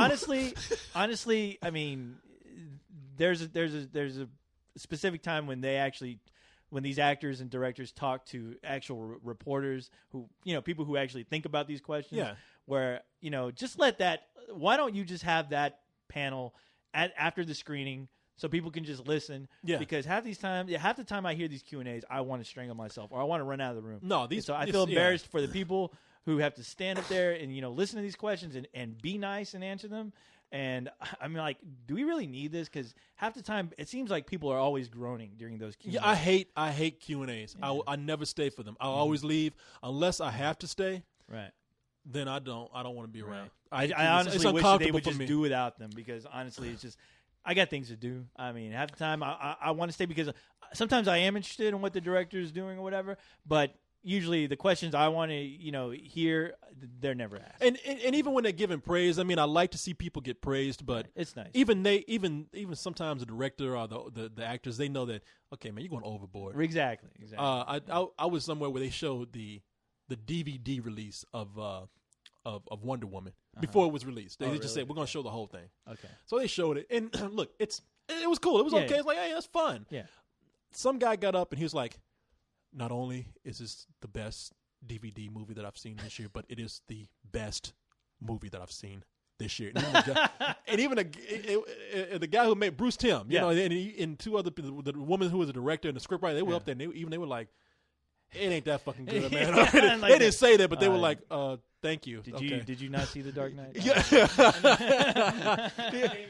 Yeah, exactly. And people pull that, but I hate that. Yeah, I hate Q&As. all over the DVD. That's so good. Yeah, I know. I masturbated over the box. Yeah, I want to masturbate. I'm doing it right now. I have my dick in my hand as I'm talking to you right now. I want to have sex with you, dude. They slip while they're walking away. I want to have sex with your brain. Okay, you need to sit your ass down. But no, the panels, they're just never good, man. No matter what they are, you always get somebody who's going overboard. At the comic book places, in the comic book and genre films, you get like the geeks who are just being geeky, right. And then at the more mature, so-called more mature screenings, the art films, the legitimate screen, whatever, you get people who are just trying to be too serious because you get those people. You get some woman that gets up and she's like, I just want to praise you on your depiction of security guards in these kind of movies because they really don't get enough attention and praise for what they do. I mean, they're putting their jobs on the line. You get people like that, like you just want to be heard. Exactly. Please sit down. Exactly. That's all it is. People, you want to know those people ask questions. They just want to be part of the show. Oh yeah, definitely. Yeah, especially like it's like I see your depiction of this specific group. What are your thoughts on how they're treated? And you're like, oh, what? Calm down. And the director's like, I'm sorry, I wasn't thinking that hard about it. Yeah, I was just making a movie. There's no social commentary going on. I'm sorry, I don't know where you're getting this, but hey, maybe that's a good thing. That person played a mattress in your movie. Yeah, but I'm telling you what, I'm through with those things. I told myself, I don't think after that one, after the Seth Rogen, that whole Q&A, I was like, I don't done with that. I don't ever want to stick around again. I mean, because sometimes just some See, it was no. I didn't see. Okay, now this is the like, you and High saw Drag Me to Hell. Did they have a Q&A? No. That was the one thing we wish that they had. Oh, really? Okay, because I would actually. You did. I didn't. I wanted out. Yeah. Yeah. I got to ask you, and a lot of people might have heard us talking about this on a couple of cold ones. Well, when Sam Raimi came out, he did this thing where he did a pratfall. Oh yeah, he did it. Yeah, High was telling me. And then he got up and then he's put on his glasses and his tie was caught in his glasses and everything. And I was sitting there thinking, just talk, man. I didn't like the comedy stylings of Sam Raimi, but I guess a lot of other people into. I mean, I'll tell you this though, I thought that was a little overkill right there, but it was cool that he got the audience going. No, okay. The funny thing is, I read on a site that he was supposedly nervous. He was really nervous about stepping out at the Paramount and doing his thing. To where when I heard that he did the pratfall or whatever, I'm like, Sam Raimi. People who don't know, Sam Raimi's a huge fan of the Three Stooges. Yeah.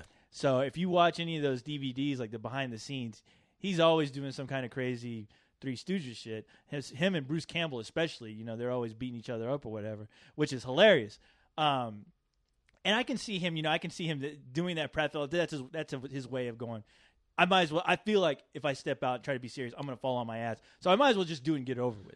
But what you pointed out right there seemed like it was nervous because it didn't seem like it was thought out. Like he was doing one gag after another, and it was just kind of like, oh, okay, look, I'm doing funny things, and it's like, it's funny because I can see that with Sam Raimi because you can tell when he's doing his interviews. You can tell he's still not.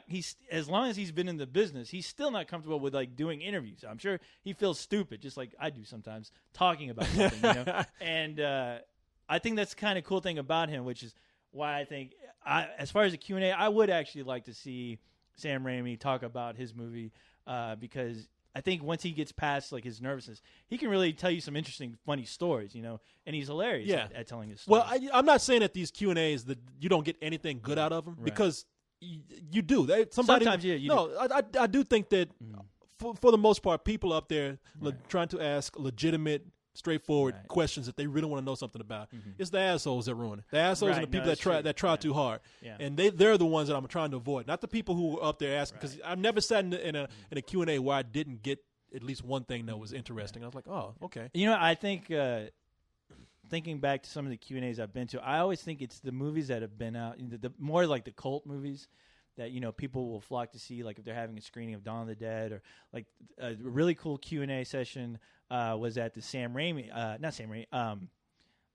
Savini Fest, where they showed Creepshow and they were showing Dawn of the Dead, and they had a part where they had a Q&A, and the people in that audience were dedicated fans to those films and his work.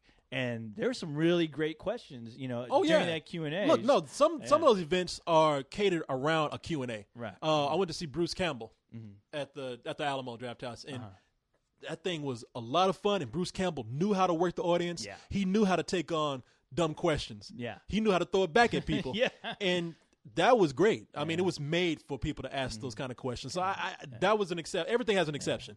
I've missed every time that dude has been in town. Oh, you missed out, man. But you know what? I almost consciously tell myself not to go to those things because I have this idea of Bruce Campbell, of him actually being the Ash character. Oh, man, unless he's got a chainsaw on his hand. I never want that to be destroyed for some reason. You hear it's this? crazy. This is the craziest. I told Hy this. I told him I was so pissed off when Hy was telling me that you guys went and Sam Raimi, because I didn't know Sam Raimi was actually going to be there. He sat right behind us. Oh shit. Well, anyway, but it was cool because you got to look. He was nervous about the movie. Now I'm not going to say I know Sam Raimi. I'm not going to say I exactly knew what was going on, but he looked like he was nervous with that crowd, and you could tell because he wasn't really laughing or anything. He was really studying. Did you ever look back and see him? He looked like he was really studying the audience to make sure that they liked it. And the crowd was into it.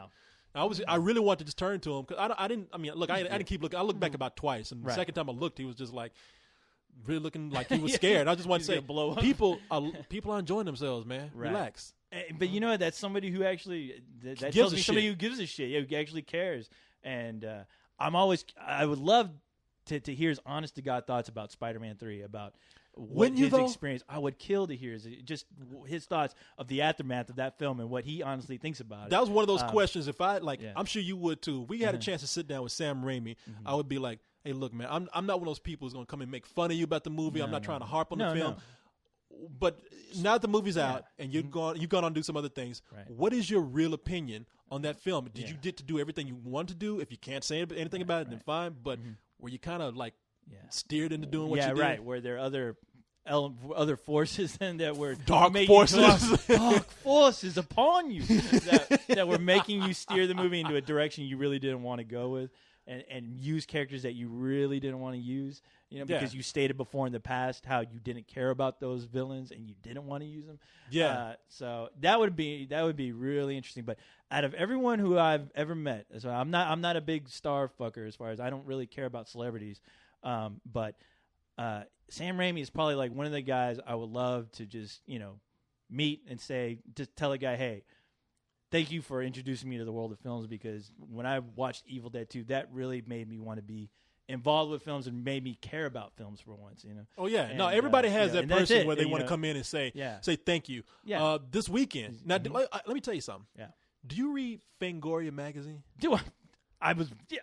everything I learned was from Fangoria magazine. Let me tell you something. I grew up with Fangoria. Mm-hmm. I grew up with Starlog magazine. You remember Starlog? Oh yeah, hell yeah. And they even had a magazine out that was called Cinemagic Uh-huh. that taught you how to do behind the scenes stuff Uh-huh. with films. I mean, it was pretty much like the Junior Filmmakers magazine. Right. You could order if you want to do gore effects, you could order fake blood. Mm-hmm. If you want to do stop motion and claymation, you could order armature parts and fake eyeballs. Yeah. If you were an animator, you could order animation supplies. And they always had an article like they showed you how they did things behind the scenes. They were one of the first magazines to show you how they did the melting face in Raiders of the Lost Ark. Oh wow.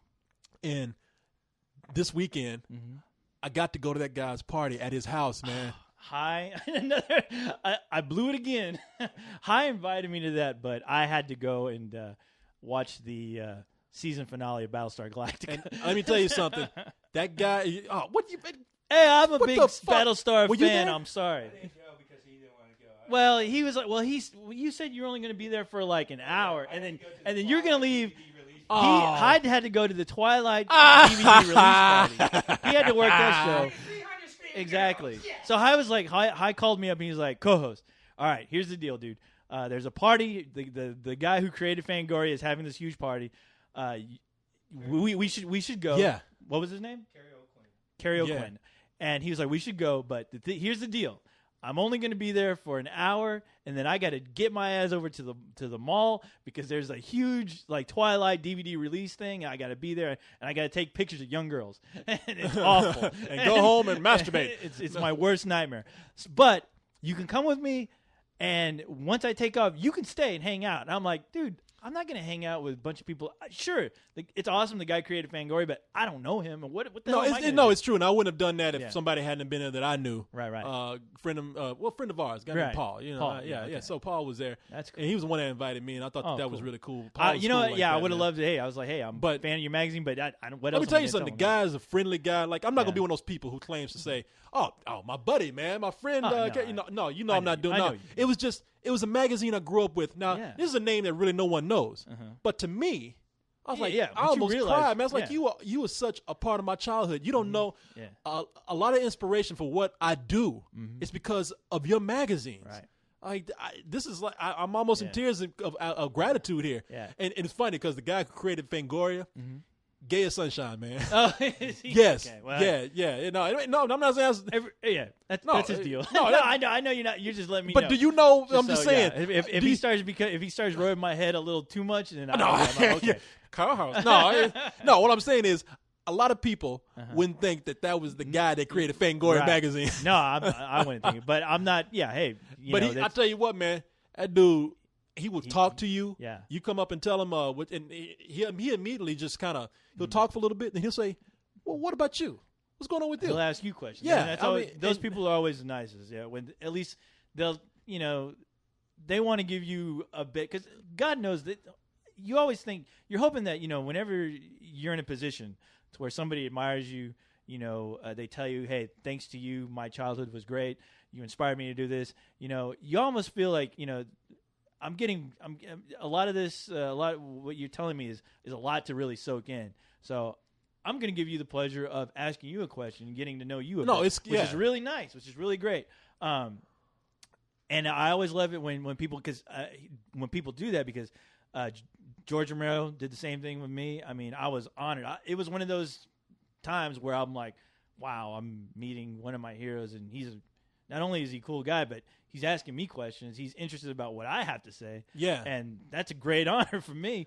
And, the same thing with Tom Savini. When we went to go do that interview, it'd been a while since I was like, since I realized that this guy really had an effect on me when I was a little robot or whatever. And it wasn't until I saw him. It was circuitry. Yeah, exactly. When I was nothing but a goddamn a spark tin plug. can. It wasn't until I saw him that it really hit me in the face. Like, wow, this guy is right here. This guy inspired me to do get into horror films and do makeup and whatever when I was younger. And he's right here in front of my face. And it's almost like seeing an old family member you haven't seen in years, and you realize wow, this person was a big part of my life at some point. and it's awesome that I'm in his Yeah. presence, and I'm gonna get to ask him questions. Man, no, it's really incredible that people who have so much to share Oh yeah. will actually take the time to ask you. Because I'll tell you something, man. It sounded like we crossed paths a lot during South by Southwest too. I was like everywhere you weren't, but you were supposed to be. Yeah. But no, it was I'm at South by Southwest. I'm like at South by Southwest, I ran into so many people, man, Yeah.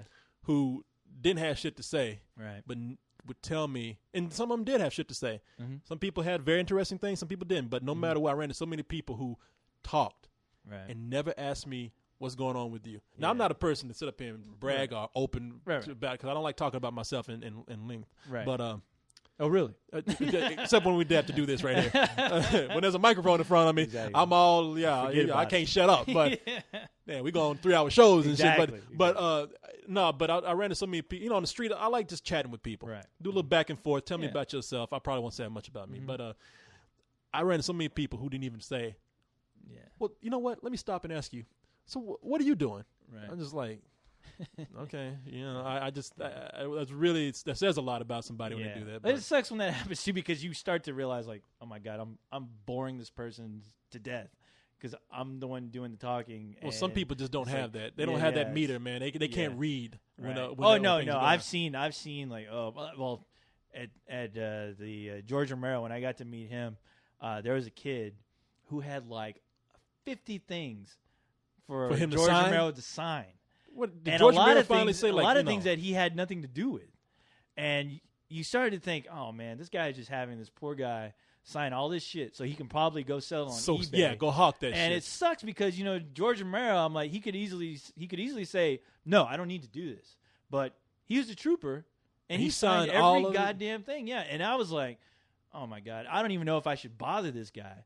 Because he probably was happy to see you when you didn't have anything. Well, I didn't have anything. All I had was my DVD, and he's like, "Hey, if you want to sign this, that's cool." He's like, "Oh, I'd be honored." And I got it. He gave me an autographed photo for a friend of mine for free. He didn't charge me because we had a good talk, and I was like, I got this buddy of mine. He's a big fan. He couldn't be here. He lives on the other side of the planet, and George Romero's like, I'll sign something for the guy, and I was like, all right, well, he's like, hey, you know what? Here, I'll take this picture. I had a picture. I already picked out a picture for him to sign for my buddy, and he saw the picture, and he was like, this picture isn't like this isn't my favorite picture. Let me get you this other picture where it was a lot better. Naked that he brought. It was a naked picture of him. This is special for he's you. Like, hey, let me give you this. I'll give you this picture for free, and you can keep that one that you picked out. You can keep that. Tell your friends. And I was like, what? Shit. All right. Hell. And he was so damn cool, and he gave it to me, and cool. we were just shooting the shit, and that's it, And all right. What's your friend's name? eBay. Yeah. Can you make that out to eBay? Bay. Cousin of Michael Bay. No, but that's so cool that you guys actually. I'm so envious now, but. You guys were sitting, and I didn't mean to look. I didn't mean to talk about the guy that he was gay. It was kind of like whoever. But I got to bring up that dynamic. Whoever would have thought you got all these metalheads out there who get this magazine. You're like, yeah, this fucking magazine's metal, man. It's fucking rock, killing people. Yeah, faggots can't take this kind of thing on. And then they find out. But guess what? The guy who did the magazine is gay. Let me tell you one thing before I forget. That magazine, like I'm same boat with you. I read that all through all my younger years. And I actually had the honor of being in that magazine. Now, it was I worked on another movie. I was in the Alamo, and I was in should I say it? I was in Grindhouse, the Planet Terror. I won't say where I am. You were a hubcap, but I was a hubcap. I snuck into that movie, and I'm in it. And the funny thing is, you were Rose McGowan's leg. I was a machine gun part. Yeah, they used one of my they used one of my metal parts. But the coolest thing that I can say, for the rest of my life is that I was in Fangoria. They took a picture of one of the scenes in the set, and I'm actually in that magazine. And when I was flipping through that magazine, I saw myself. I was like, holy Jesus, I finally made it. I'm in Fangoria. Yeah, hip hip hooray. Hip hop hooray. Yeah. So it's an honor knowing that, you grow up, you're into something, and you're actually a part of it at some point in your life, and that's good. Hey man, great. It's all coming up Millhouse. Millhouse. I'm coming up Millhouse. I was supposed to see you at the Erykah Badu concert. Well, I wasn't supposed to see you, but you were there. Yeah, I was there. I had no idea. You were telling me about it. I didn't know what you were going to be doing. Well, at that party, there was another guy who came there, and he's really good friends with the guy that works that created Carrie, the guy that created Fangoria and whatever else. Yeah. And he said, we talked to him. And he was real nice. He said, you guys are cool. I got these backstage passes for Auditorium Shores. Oh. So I heard Erykah Badu was going to be there. I was like, yeah, sure. I'd never been backstage for anything before. Oh, really? And it is cool. You haven't? You missed out, dude. Yeah, no. Oh, you have? Yeah, and it's boring as hell. Yeah, no, it is, man. You sit, but actually it's kind of cool because you see the sea of people that are out there, and you're just happy that you're not in it. Right. But the other thing that sucks is that if you're into the band, you're seeing the band's ass and then their equipment. You've seen the profile of their ass, and you want to see the show, and you're like, this was a stupid idea. You know? Yeah. And that's what we went there for, Erykah Badu. Yeah. We went to go see Erykah Badu. I'm at all sorry. times. Yeah. Well, we I'm waited. really sorry. Now, they had cannabinoids with the DJs that came out. I guess so. Yeah. Okay. When I got there, it was I can't remember the time, but Erykah Badu should have been playing around that time. So all I hear is this weird ambient music, and it's kind of trippy. It's kind of like a trip hop thing going on. And I'm like wondering, isn't Erykah Badu supposed to be singing right now? Well, yeah, no, they had a bunch of DJs on stage, and you could tell that they were supposed to come out, set up, and play for about 5-10 minutes, and Erykah Badu was gonna make her appearance. And when and then somebody came out and said Erykah Badu was having travel problems. Okay, she'll be delayed. Now before that though, a buddy of mine who was there said that they kept on saying, the guys, the DJs kept on saying, "You guys ready for Erykah Badu? Yeah!" Oh yeah. People started screaming, and then 10 minutes go by until Erykah Badu, and then again, "Are you guys ready for Erykah Badu? Yeah!" They had to keep the crowd. They knew she wasn't coming. They just had to keep the crowd at bay. And so these DJs up there spinning records and playing some hip hop. Poor DJs. And you could tell after a while they were getting flop sweat. They start sweating, and and you kept hearing the same songs being right. And one of the keyboardists only knew about 5 chords because he kept going through. That's his first gig. Yeah. Oh my god! They get out there and start doing the funky chicken and the Charleston. Hey everybody! Well, it's funny because as soon as I get there and I realize oh my god, Erykah Badu, she's not. Yeah, they came out and they announced that she's having travel difficulties, whatever that means. But as soon as the band stopped, I was like, that sucks. I guess she never showed up. Yeah. And then 5 minutes go by, and then she actually walks out on stage. But you don't recognize. She's wearing a cowboy hat. Well, no, she's got a top hat. What was she wearing? Oh, she was wearing a top hat? She's got a top hat what's his name was wearing in Dracula. Oh my god. Gary Oldman was wearing Dracula. Some right. Dr. Seuss shit she had on. Yeah, she looked like some Alice in Wonderland. Well, she just walked out. Well, the band came out first because I thought it looked like they said, I guess she ain't coming. And somebody, get your ass back up stage. Erykah Badu's coming. They're like, shit. Okay, they ran back on stage. They ran back up on stage. Started playing the same beat. Yeah. And then, so that was the other thing. One of the guys was talking. You could tell he was just trying to just keep it going. Right. Come on, y'all. This is live. You seeing real hip hop being done live right here. All praise the hip hop. We spinning records, everybody. Come on, y'all, please. Oh my God. And then they ran back on stage. Erykah Badu came out. Yep. And she came on stage. She was like, hip hop, hip hop, bigger than the government, hip hop. And then she's than the government. Thank you, everybody. Yeah. And everybody like, she coming back out, brother. And then she kept telling the band, stop. Don't be a lazy brother. Stop. Don't. I was like, this band they're trying so hard, and they can't even play their music. They can't play that music. They like, you got here 10 minutes late. We lost. We don't know. And then she plays one song, and then boom, she's gone. And everybody was like, oh, that was good. Wait a minute, she couldn't do an encore. And then the DJs came out and unplugged all that shit. Started taking everything off stage. And I swear to God, I tell you what though. A good majority of that, I mean, there was nothing but weed in that audience. Everyone was high as a kite, and I was high. Getting a contact high. And I was like, and everyone was looking around all right, she's coming back. And as soon as you see those guys, everything is getting loaded, and it's over. And then everyone was like, what? Who's playing next? And nobody knew who was the headliner, which was Explosions in the Sky. Which that was the band I went to go see. I was there to see Explosions in the Sky, but at the same time, I was curious because I'm like, I'm shocked that they're headlining. I figure Erykah Badu should be headlining because a good majority of the people were there to see her. And Explosions in the Sky is a local band. I think they play on, I think Conan O'Brien.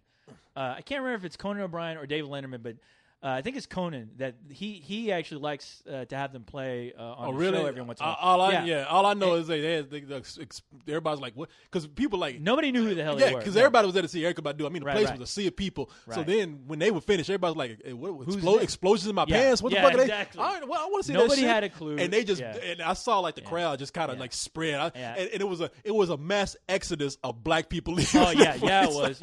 It was a mass exodus of black people and all the stoners. Yeah.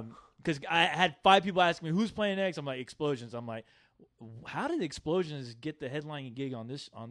I know they're a local band too, but they have some kind of. I mean, they do have a big fan base, but it's more of like a cult thing. But all I know is like, see, at these festivals, they got a tight schedule. Oh, yeah. You got to start on time and you got to end prompt. So Erykah Badu came out and I think she even stopped mid song. It was like hip hop. And it's like, oh, gotta go. Yeah. Hip hop, time to stop. And then, out the door. You know? Yeah, which is like, stop. And there was no and everybody apology. thought they were gonna start again. Yeah, no apology, no nothing. Well, it's a free fucking show. Yeah, exactly. And that's the thing. It's a free show. I mean, they had people too, because you could tell people like, God damn it, I should get more for my money. Yeah, exactly. But I'm like, and I told my buddy, I'm like, that sucks. I'm like, well, hey, at least you didn't pay for it. But Explosions played, and of course, they were great performance-wise, but the speakers kept on cutting out, which sucked. But nobody knew that music, so everyone thought that was like part of their sound. Like they sounded like they were in mute. Look at this. What's on this site? We're getting like first it was Hooters. Now look at this. This is our site. Sábado Gigante. Oh, now we got Telemundo. We got Telemundo, Mundo on here, boy. Awesome. We got this shit is all in Spanish. Oh my god! We done crossed over to the Spanish speaking market. Nice. And you know what? It's a girl on here. This is why I love Telemundo because it's always some hot ass chick on there, big ass with a big ass, big old titties, big old booty, big old titties. But they always got a big ass. Oh yeah, and I love it. And they got this girl with her ass riding up her ass. I mean, her shorts are riding up her ass. The thing is, you don't even see her face. It's just you don't need to. It's just an ass and a back and some hair, and that's all you need. I mean, that shit looks photoshopped. It probably is. It's probably a goddamn cartoon. Ass gigante. Nice piece of azaza. I mean, look at it's bootylicious. It's like those pants are spray painted on her ass cheeks. Those aren't pants. That's a painting. She got her clothes painted on. That ain't real. So what can you buy? What is there something to buy? I'm not clicking on that though, because I I won't leave. We can download a virus or something. It looks like she just got through riding a bicycle, and that seat just made her shit ride all up in her ass. It is a woman, Corey. Yes. Yes, I see. I'm sorry. You just caught me up. First we had Hooters. We got the Hooters, yeah. And now we got this. Oh yeah, I love it. Hey, keep them coming. Damn, when we gonna get a call from Hugh Hefner now? That'll be the day. Yeah, I'm making shitty movies. Might as well call you guys, or at least a classy magazine like Hustlers or Maxim or Over 40. Over 40, yeah, I'll take that. Something classy, not trashy. All right, let's see what we got here, man. No, I had fun this weekend. Yeah, it was a good show. It was all right. Despite all the technical problems and the lateness. See, look at that. There's Hooters right there. Huh?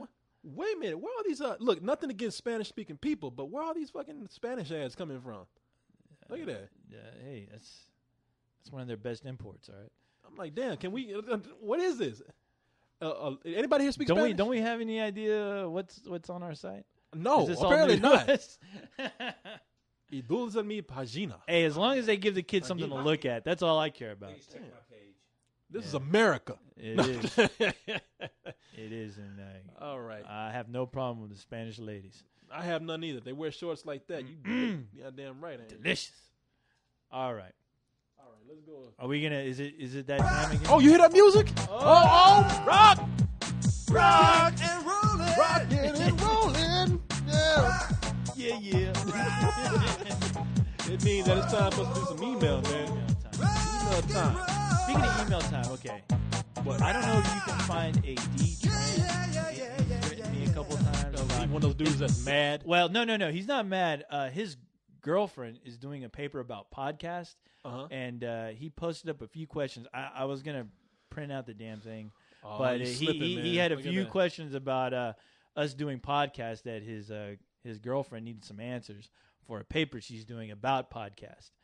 And I don't know if you can. How find hard him. is it? What do you? I mean, hey, you get a microphone and you put it on you record on a computer. They love us and they want to do a Q&A with us. So I told them I'll try to see what we can do. I know they need to take this girl's ass off this computer because I'm never gonna get any work done on this site. I know how you and girls on computers. I know how that whole exactly. happens. You know.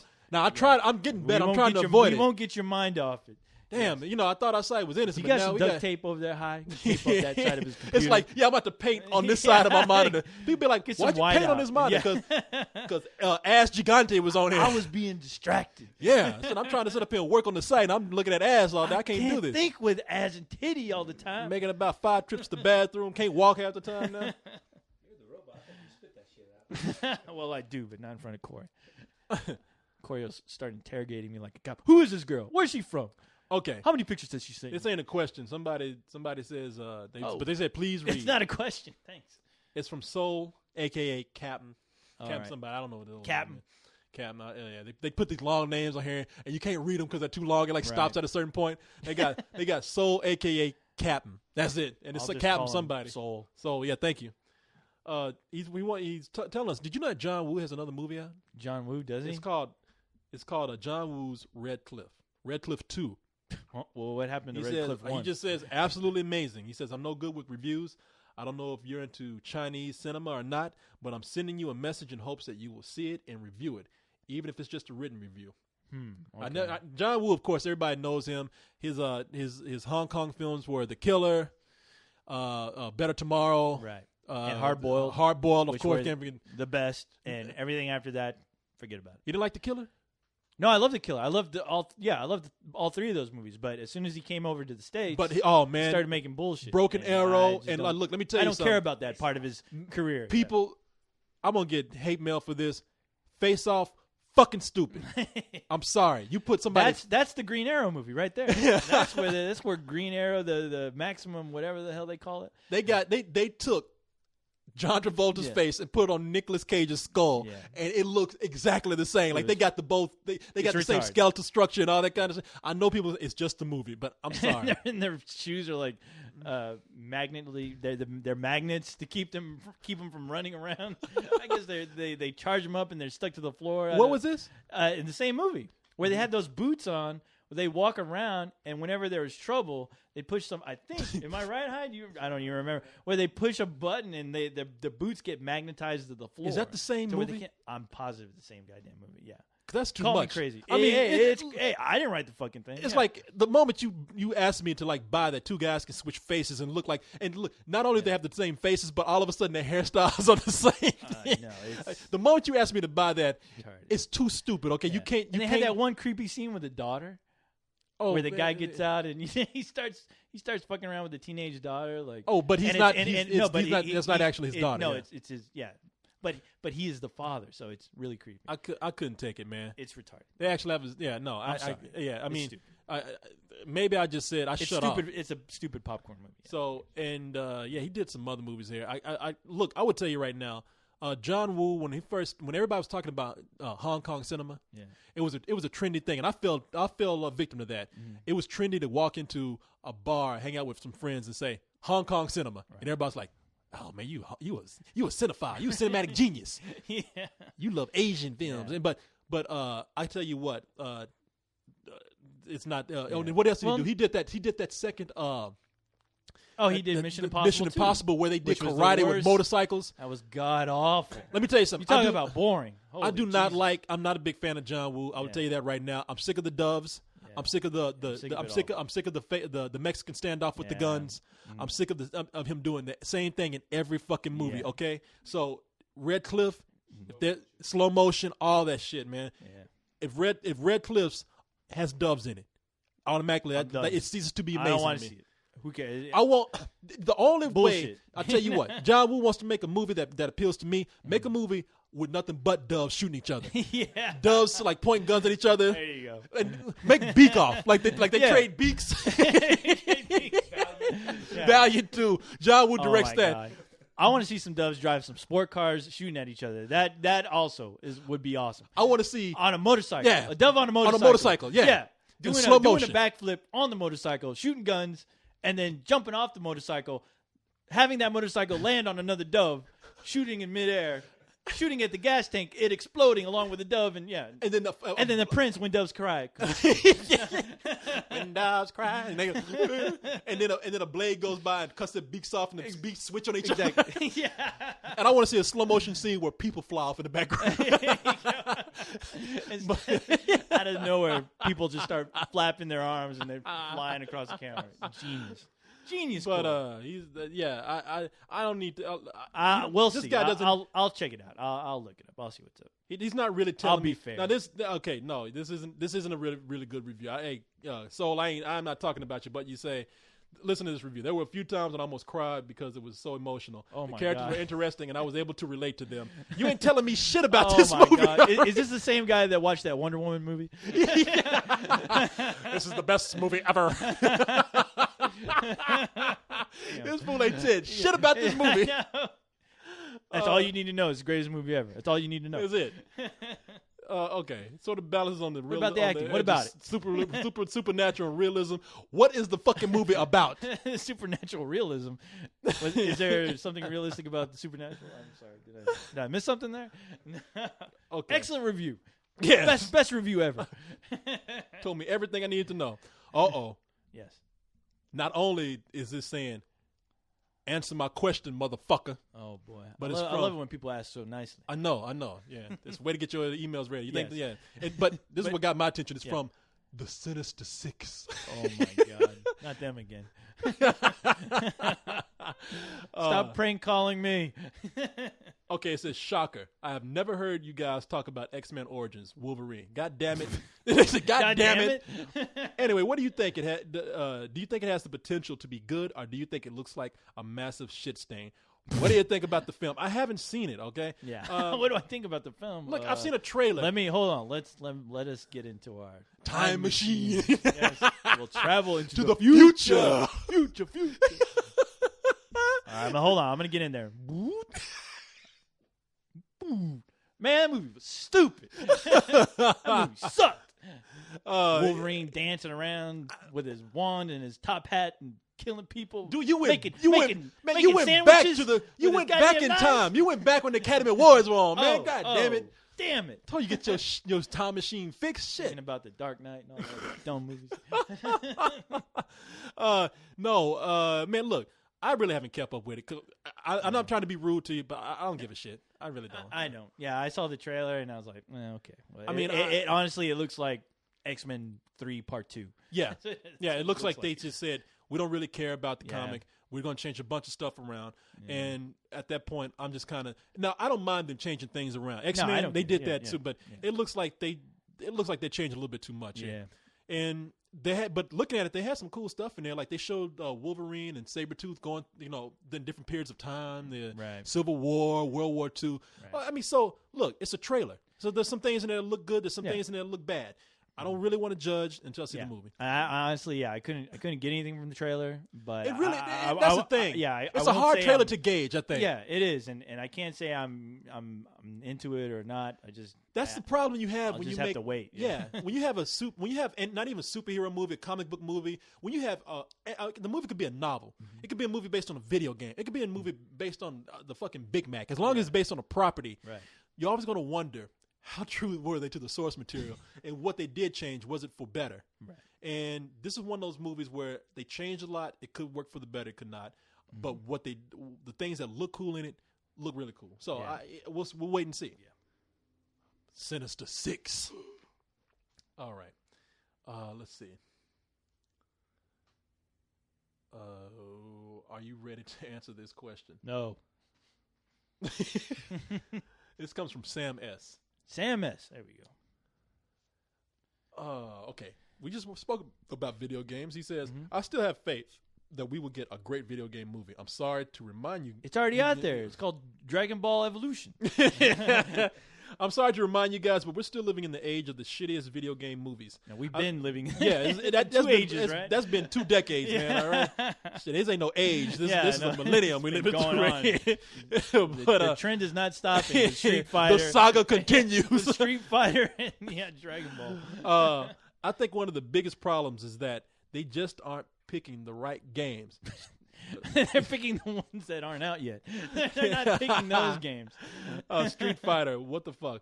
What are some games that you think could actually be made into some really solid movies? Damn, that's a good one. Let me see. Give me time to think. Galaga. Yeah, Qbert. Space Invaders. Yeah. I always wondered, like, what drama does Qbert have outside of his life besides hopping on a little pyramid? Being cute, I guess. Yeah, you know what? I think he has some serious problems. You know, what does Qbert do? Yeah. What? Yeah. I think, we're talking here. That'd be funny. Yeah. That'd be fun if they made like a parody movie about all the old video game characters. yeah. Like, what do they do when they're not having the video games? Yeah. And we have enough retro games now that Yeah. we could like have all kind of we can make all kind of like inside jokes Yeah. and I wonder what the guy from Dig Dug is doing. Yeah, Like, exactly. I wonder what he does after hours. Like, when we he's a big guy, so he's probably just chilling out, man, I would eating say potato chips. eating potato chips, watching Friends. What is Pac-Man doing in all these years? I think we are waiting for I think we're waiting for a day when we actually have. We're not trying to make a serious video game movie, but we actually do take like all these old video games and make a movie that relies just on the retro knowledge of video games and the gamers' lovers. God damn it, I don't know what the fuck I'm talking about. The gamers' love of these games, Right. But if you want to talk about like a drama, because that's what a lot of these things we're doing, like a drama or action film. Right. I don't know, man. They've tried to do things. See, the problem with games is that you either have to change them around so much to make a story, or you have to create a story, because the majority of the time there's no real story there. It's a very simple plot. Get to point A from point A to point B and kill the main boss. Yeah, and that's it. I mean, we're talking about. But as far as like taking it in a fun, I guess, just storytelling, as far as trying to tell a story that's humorous.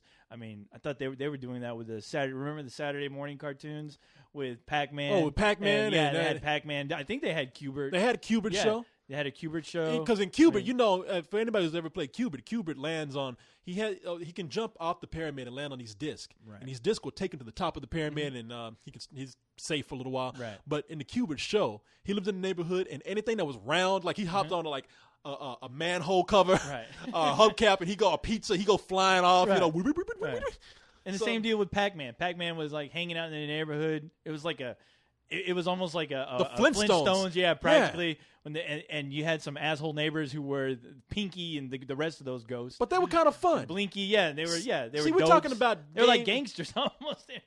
We're talking about games like a lot of people when we say video game movie, we're thinking immediately dark games. Something serious. But I mean, let's not forget that they have a lot of fun properties out there, and even for those, you still gotta change it around where it makes sense. I mean, we got a plumber who goes to the magic land of mushrooms to rescue a princess. Right. That's all it is, and he jumps on a bunch of shit. Yeah, jumps how on does that mushrooms fucking work? Even as a kid's movie, how does that work? It's better suited for a kid's movie, but how does it work? So I don't know, man. Everybody's talking about BioShock. But BioShock is still, and the story in it is great. But even then, BioShock takes great liberties with stretches of realism where I don't know if it would like work for a movie. Yeah. I mean, you have an underwater city in the game. That's if people don't know BioShock. It's a guy who crash lands in the sea, and he ends up finding this underground city or this underwater city. And in the city, people have gone crazy because apparently there was some sort of experiment that went wrong that turned the citizens against each other, and now they're fighting over one precious resource down there. It's a great premise, but really, how did they build a city under the sea when nobody knew that was happening? Because it's secret. Yeah. A man named Andrew Ryan was a tycoon who built it under the sea, secret. Yeah. And invited a bunch of people to his secret city, the privileged few. It was like, you can't build a fucking you can't even park your car somewhere without somebody knowing you're doing something. You know how you go? Hey, it's Jurassic Park. Yeah. People will buy it. Yeah, you People will can't. buy it. You can't. You can buy the premise of Jurassic Park. And Okay. you can buy the, yeah. I'm just saying, you can't build no fucking hot dog stand without somebody knowing what you're doing. I mean, how you gonna build a city? You know, I Yeah. mean, so that's something that has to be explained in a movie. I believe. Yeah. So I. What about Gears of War? That's getting. Oh, it's- you know what? It's getting ready to be made. Actually, Gears of War, straightforward story. You're at Yeah. war with aliens. yeah, That's it. that's yeah, what they did was they took the plot of a movie and applied it to the game, yeah. and that works. Hopefully, let's hope it works for a movie. Gears of War is just it's just a movie about. I mean, it's a game about soldiers fighting an alien invasion on another planet. Right. That's simple enough. I think that will work great. Yeah. So that's a Hopefully, good answer. Hopefully it won't get turned into Doom. But they keep which talking is- about like Halo too. I mean, Oh yeah, I was gonna say yeah. Well, Halo, yeah, they're always trying to get a movie about that property, but apparently there's not much story in Halo. From what I hear, so And you know something? Everybody's saying that video games are becoming, movies are becoming more like video games. It's just one sequence after another. But Right. actually, that's not true. No, it's like video games are actually becoming more like movies. they are. Yeah, I mean, action So, sequences have been around forever. I mean, Yeah, again, it's a whole different language, man. I mean, we take Yeah. you're involved in the game, so you're not looking at all the things that just would be kind of, just for lack of a better word, downright dumb. yeah. You know, so let's see here. I'm getting some complaints about this girl named Boxy Bitch on the site. What? I won't get into it, but Oh, is it that YouTube? man, I think that's somebody using a fake account. I mean, that that somebody could have easily pulled up her picture, thrown her videos up. Yeah, whether it's fake or not, that bitch is boring. I mean, that bitch is annoying. I'm sorry. yeah, She's she is, but I don't think it's her. Yeah. all right. Let's see. Let's see.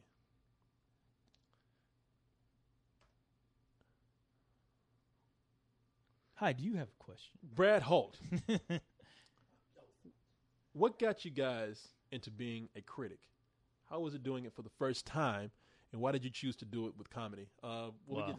We answered this a lot. We'll answer it real quick right now. Go for it. And I'm not lying. I really just wanted to see some free movies, and that's why I started doing it. I thought it would be, and I like watching movies. I thought it would be a good way to learn more about movies, but I didn't have the money to pay for it all the time. To do it with comedy, I just didn't. I don't like what everybody. I didn't like what everybody was doing. Everybody does the Right. same kind of review. It's just a way to be different. Right. It really was since we were doing it to just go see movies. We really didn't care about trying to give like a real serious opinion. So Right. we started just doing it as guys who were hanging around talking shit about films. Right. And we just want to be ourselves and People be pretty dig that, straightforward. so, Yeah. Yeah. So We do what we know. yes, And let's see. we're not real critics. No, exactly. What we ain't real anything. I don't know. Have what you the heard hell our we- reviews? Want to do one more? Yeah. Let's do one more. All right, we got another question here. Another question. Another one. This is from Rumba. Rumba. He says, I heard a rumor that Pixar will be making a Princess of Mars movie. Now, I'm a giant Burroughs fan. I guess he's talking about Edgar Rice Burroughs, who created Tarzan. Yeah. created not, the series not the Princess drug of Mars. addict Burroughs who. Not William S. Burroughs, Wilmar Burroughs, the guy, Lunch. naked lunch guy, Yeah. the old drug addict. Yeah. I love his Martian books, and I've read most of them. My question would have to be, can Pixar make a mature film and make it animated? Now, Pixar is a great animated company, but I don't think Pixar will do the book justice because unless you read it, it's got naked hot Martians, only clothed in jewelry. It's very bloody and violent. Not saying there is a lot of cursing. There barely is in any of them. I guess okay. I guess. But no, Pixar will not make that movie. No, it's not family friendly. Well, no. You know what? I mean, they can make it, but it's going to be a watered down version. Of, no. They listen. what that guy's reading. Yeah. I have. It may be very good though. I mean, I have one example here of anybody being able to take anything and making it into a watered down or Disney-fied version of something. Right. Disney did the animated Hunchback of Notre Dame. Notre Dame. All right. Yeah, That's all you need to know. They Yeah, took that's true. everything that was grim about that book out. Yes, And you know what? and replaced it with song and dance. And replaced it with song and dance. The closest they got to doing anything that was really disturbing in that movie, the judge, who is a priest in the book, they didn't want to piss off the religious people, fell into a vat of lava, which, by the way, didn't destroy the city. Like, lava fell on the city, and then all of a sudden went away. Just it came time for enough time to kill the judge. Yeah. But man, look, that is a tragic story. The Hunchback. I forgot the name of the gypsy, Esmeralda, I think. Yeah. He kidnaps her. He ends up dying, and I think Don't spoil the end. or something. I think he's falling off the. I don't know what happens. He disappears. Anyway, at the end of the book, you find out that he's in a coffin, and in that coffin, they found another skeleton, which is they presume to be Esmeralda. Anyway, it's a tragic story. Yeah. And Disney put talking statues and Oh, yeah. all kind of shit in there. And, Disneyfied the fuck out of that movie. and they still said they managed to still fuck it up by saying, if you ain't pretty, you ain't getting shit in the Disney World, forget. because the Hunchback had a thing for Esmeralda. And then they had the handsome conquistador, whatever guy, come in, and he got the chick. And he left his ass high and dry. And left him up there to talk to them fucking statues, and he didn't get shit. I know. He's all crying at the end. Yeah, The little girl yeah. comes and holds his hand. Ooh, At least this little girl will care about you until she grows up and To realize how ugly your ass realize is. what a monster you are. Yeah, since we already started, we're going to do 2 more here, All right. and then we're done. Another question. All right. Do it. Let's see what we got here. Make it a good one, Corey. I'm going to try. Okay. This is from Too Dumb to Live. It's like the hip-hop version. Badass. It's got number 2 dumb, number 2 live. the greatest profile name ever. What do you guys think of Michael Moore in his movies, such as Sicko? I don't think about him. Do you feel they're too biased or hit the nail on the head when it comes to pointing out the issues of the healthcare system in the United States? I think, look, it's no secret the healthcare system in the United States is It's fucked up, all yeah, right? it's You don't need Michael Moore to tell you that. It's retarded, yeah. It's a You just disgrace. have to live here to know that. It's becoming more and more with the healthcare companies are able to say, you dead. Oh, you yeah, know, yeah. they Yeah. were you. It are, is a business in every Yeah. sense of the word. Yeah. and something really needs to be done about that. It's a shame that we live in America and we got countries outside of this laughing at us because we either cannot afford proper health care, Right. or the insurance companies are becoming so powerful that they can actually say, you know something, we drop you, and we dare, and, you know, it's going to take you more money to take us to court or anything. So, but I do feel Michael Moore is a little biased. And look, No, he is. I mean, that's the great thing about his movies, though. I think he definitely points out some very obvious things, and he, you know, if you don't know about it, you'll find out, and you can always do your own research to see, you know, some of the points he makes about the healthcare or whatever issues he's talking about. But that's the cool thing, because you can take what you want and do your own research, and yeah, of course, you're always going to hear his opinion because it's his film. But he makes his opinion interesting, and it makes you think. You know? well, he does. I mean, I will say this. My fear is that just like anybody else, because you hear me, I always say, look, I'm not a liberal. I'm not a conservative. Right. I like to say what makes sense. Right. And I think that certain people who are liberal will take his word for it. And There's a lot of people who would love to jump on the Michael yeah. Moore bandwagon and, you know, just shout and scream, he's right. Yeah. And you know, it sucks because, like, people who think that way, I always think, well, you should do your own homework. You should see you're right. how it affects you. But you know something? You made a and- point. You made a good point by saying that it creates an open discussion. Yeah, it does. Anything that we disagree with, it creates open discussion. I mean, we get mad at people who bring up racist issues, sexist issues. We have disagreements on politics, but they always bring up a way for people to talk about it. And it's good to bring up a lot of the subjects he does bring about, because, you know, it's half the time people don't think about it or just don't know, and it makes people aware, you know. And like I said, he makes it at least entertaining. His documentaries are entertaining. They don't bore you to death. Well, I'll tell you this much. A lot of people thought that, you know, you hear me going on my rants about Bush, and Bush was just a shitty president, and his administration didn't help him out at all. And At least that's our opinions. no, but I think so. Well, I mean, look at how it's our Yeah, opinion. you His can opinion. say, But look at the last there's 8 a years. there's but, a you know, there's a people great who still argue and blame that on Clinton, but hey, you know. yeah, I know. But what can you do? But I would tell you this. I saw that what was it, 911 Fahrenheit 911, and that scene where he's talking about where you see the agents come in, they tell Bush that there's been an incident, and he's reading to the children. He puts the book down, he stops, and he just stares, Michael Moore comes in and narrates that, and he's saying, notice how he's lost. He doesn't know what to do. I'm like, Yeah, you can take that and turn that around anyway. You can turn that, yeah. That's, I mean, you don't know what he was told. You don't know. Right. You don't know what's going on. You don't know what's going on. I mean, Yeah. how do you react in a situation like that? It's easy to say this is how he should have done it, but yeah, I mean, in a situation like that, you can't. That's kind of. I thought that was completely unfair. No, that was. You're right about that. I thought the same thing, but. Yeah, exactly. Like yeah, it came out. Right. I mean, what do you? You're in a room full of kids. I mean, what do you tell them? Sorry, I got to go. A building, 2 buildings were just like destroyed. But they could have came in. Yeah.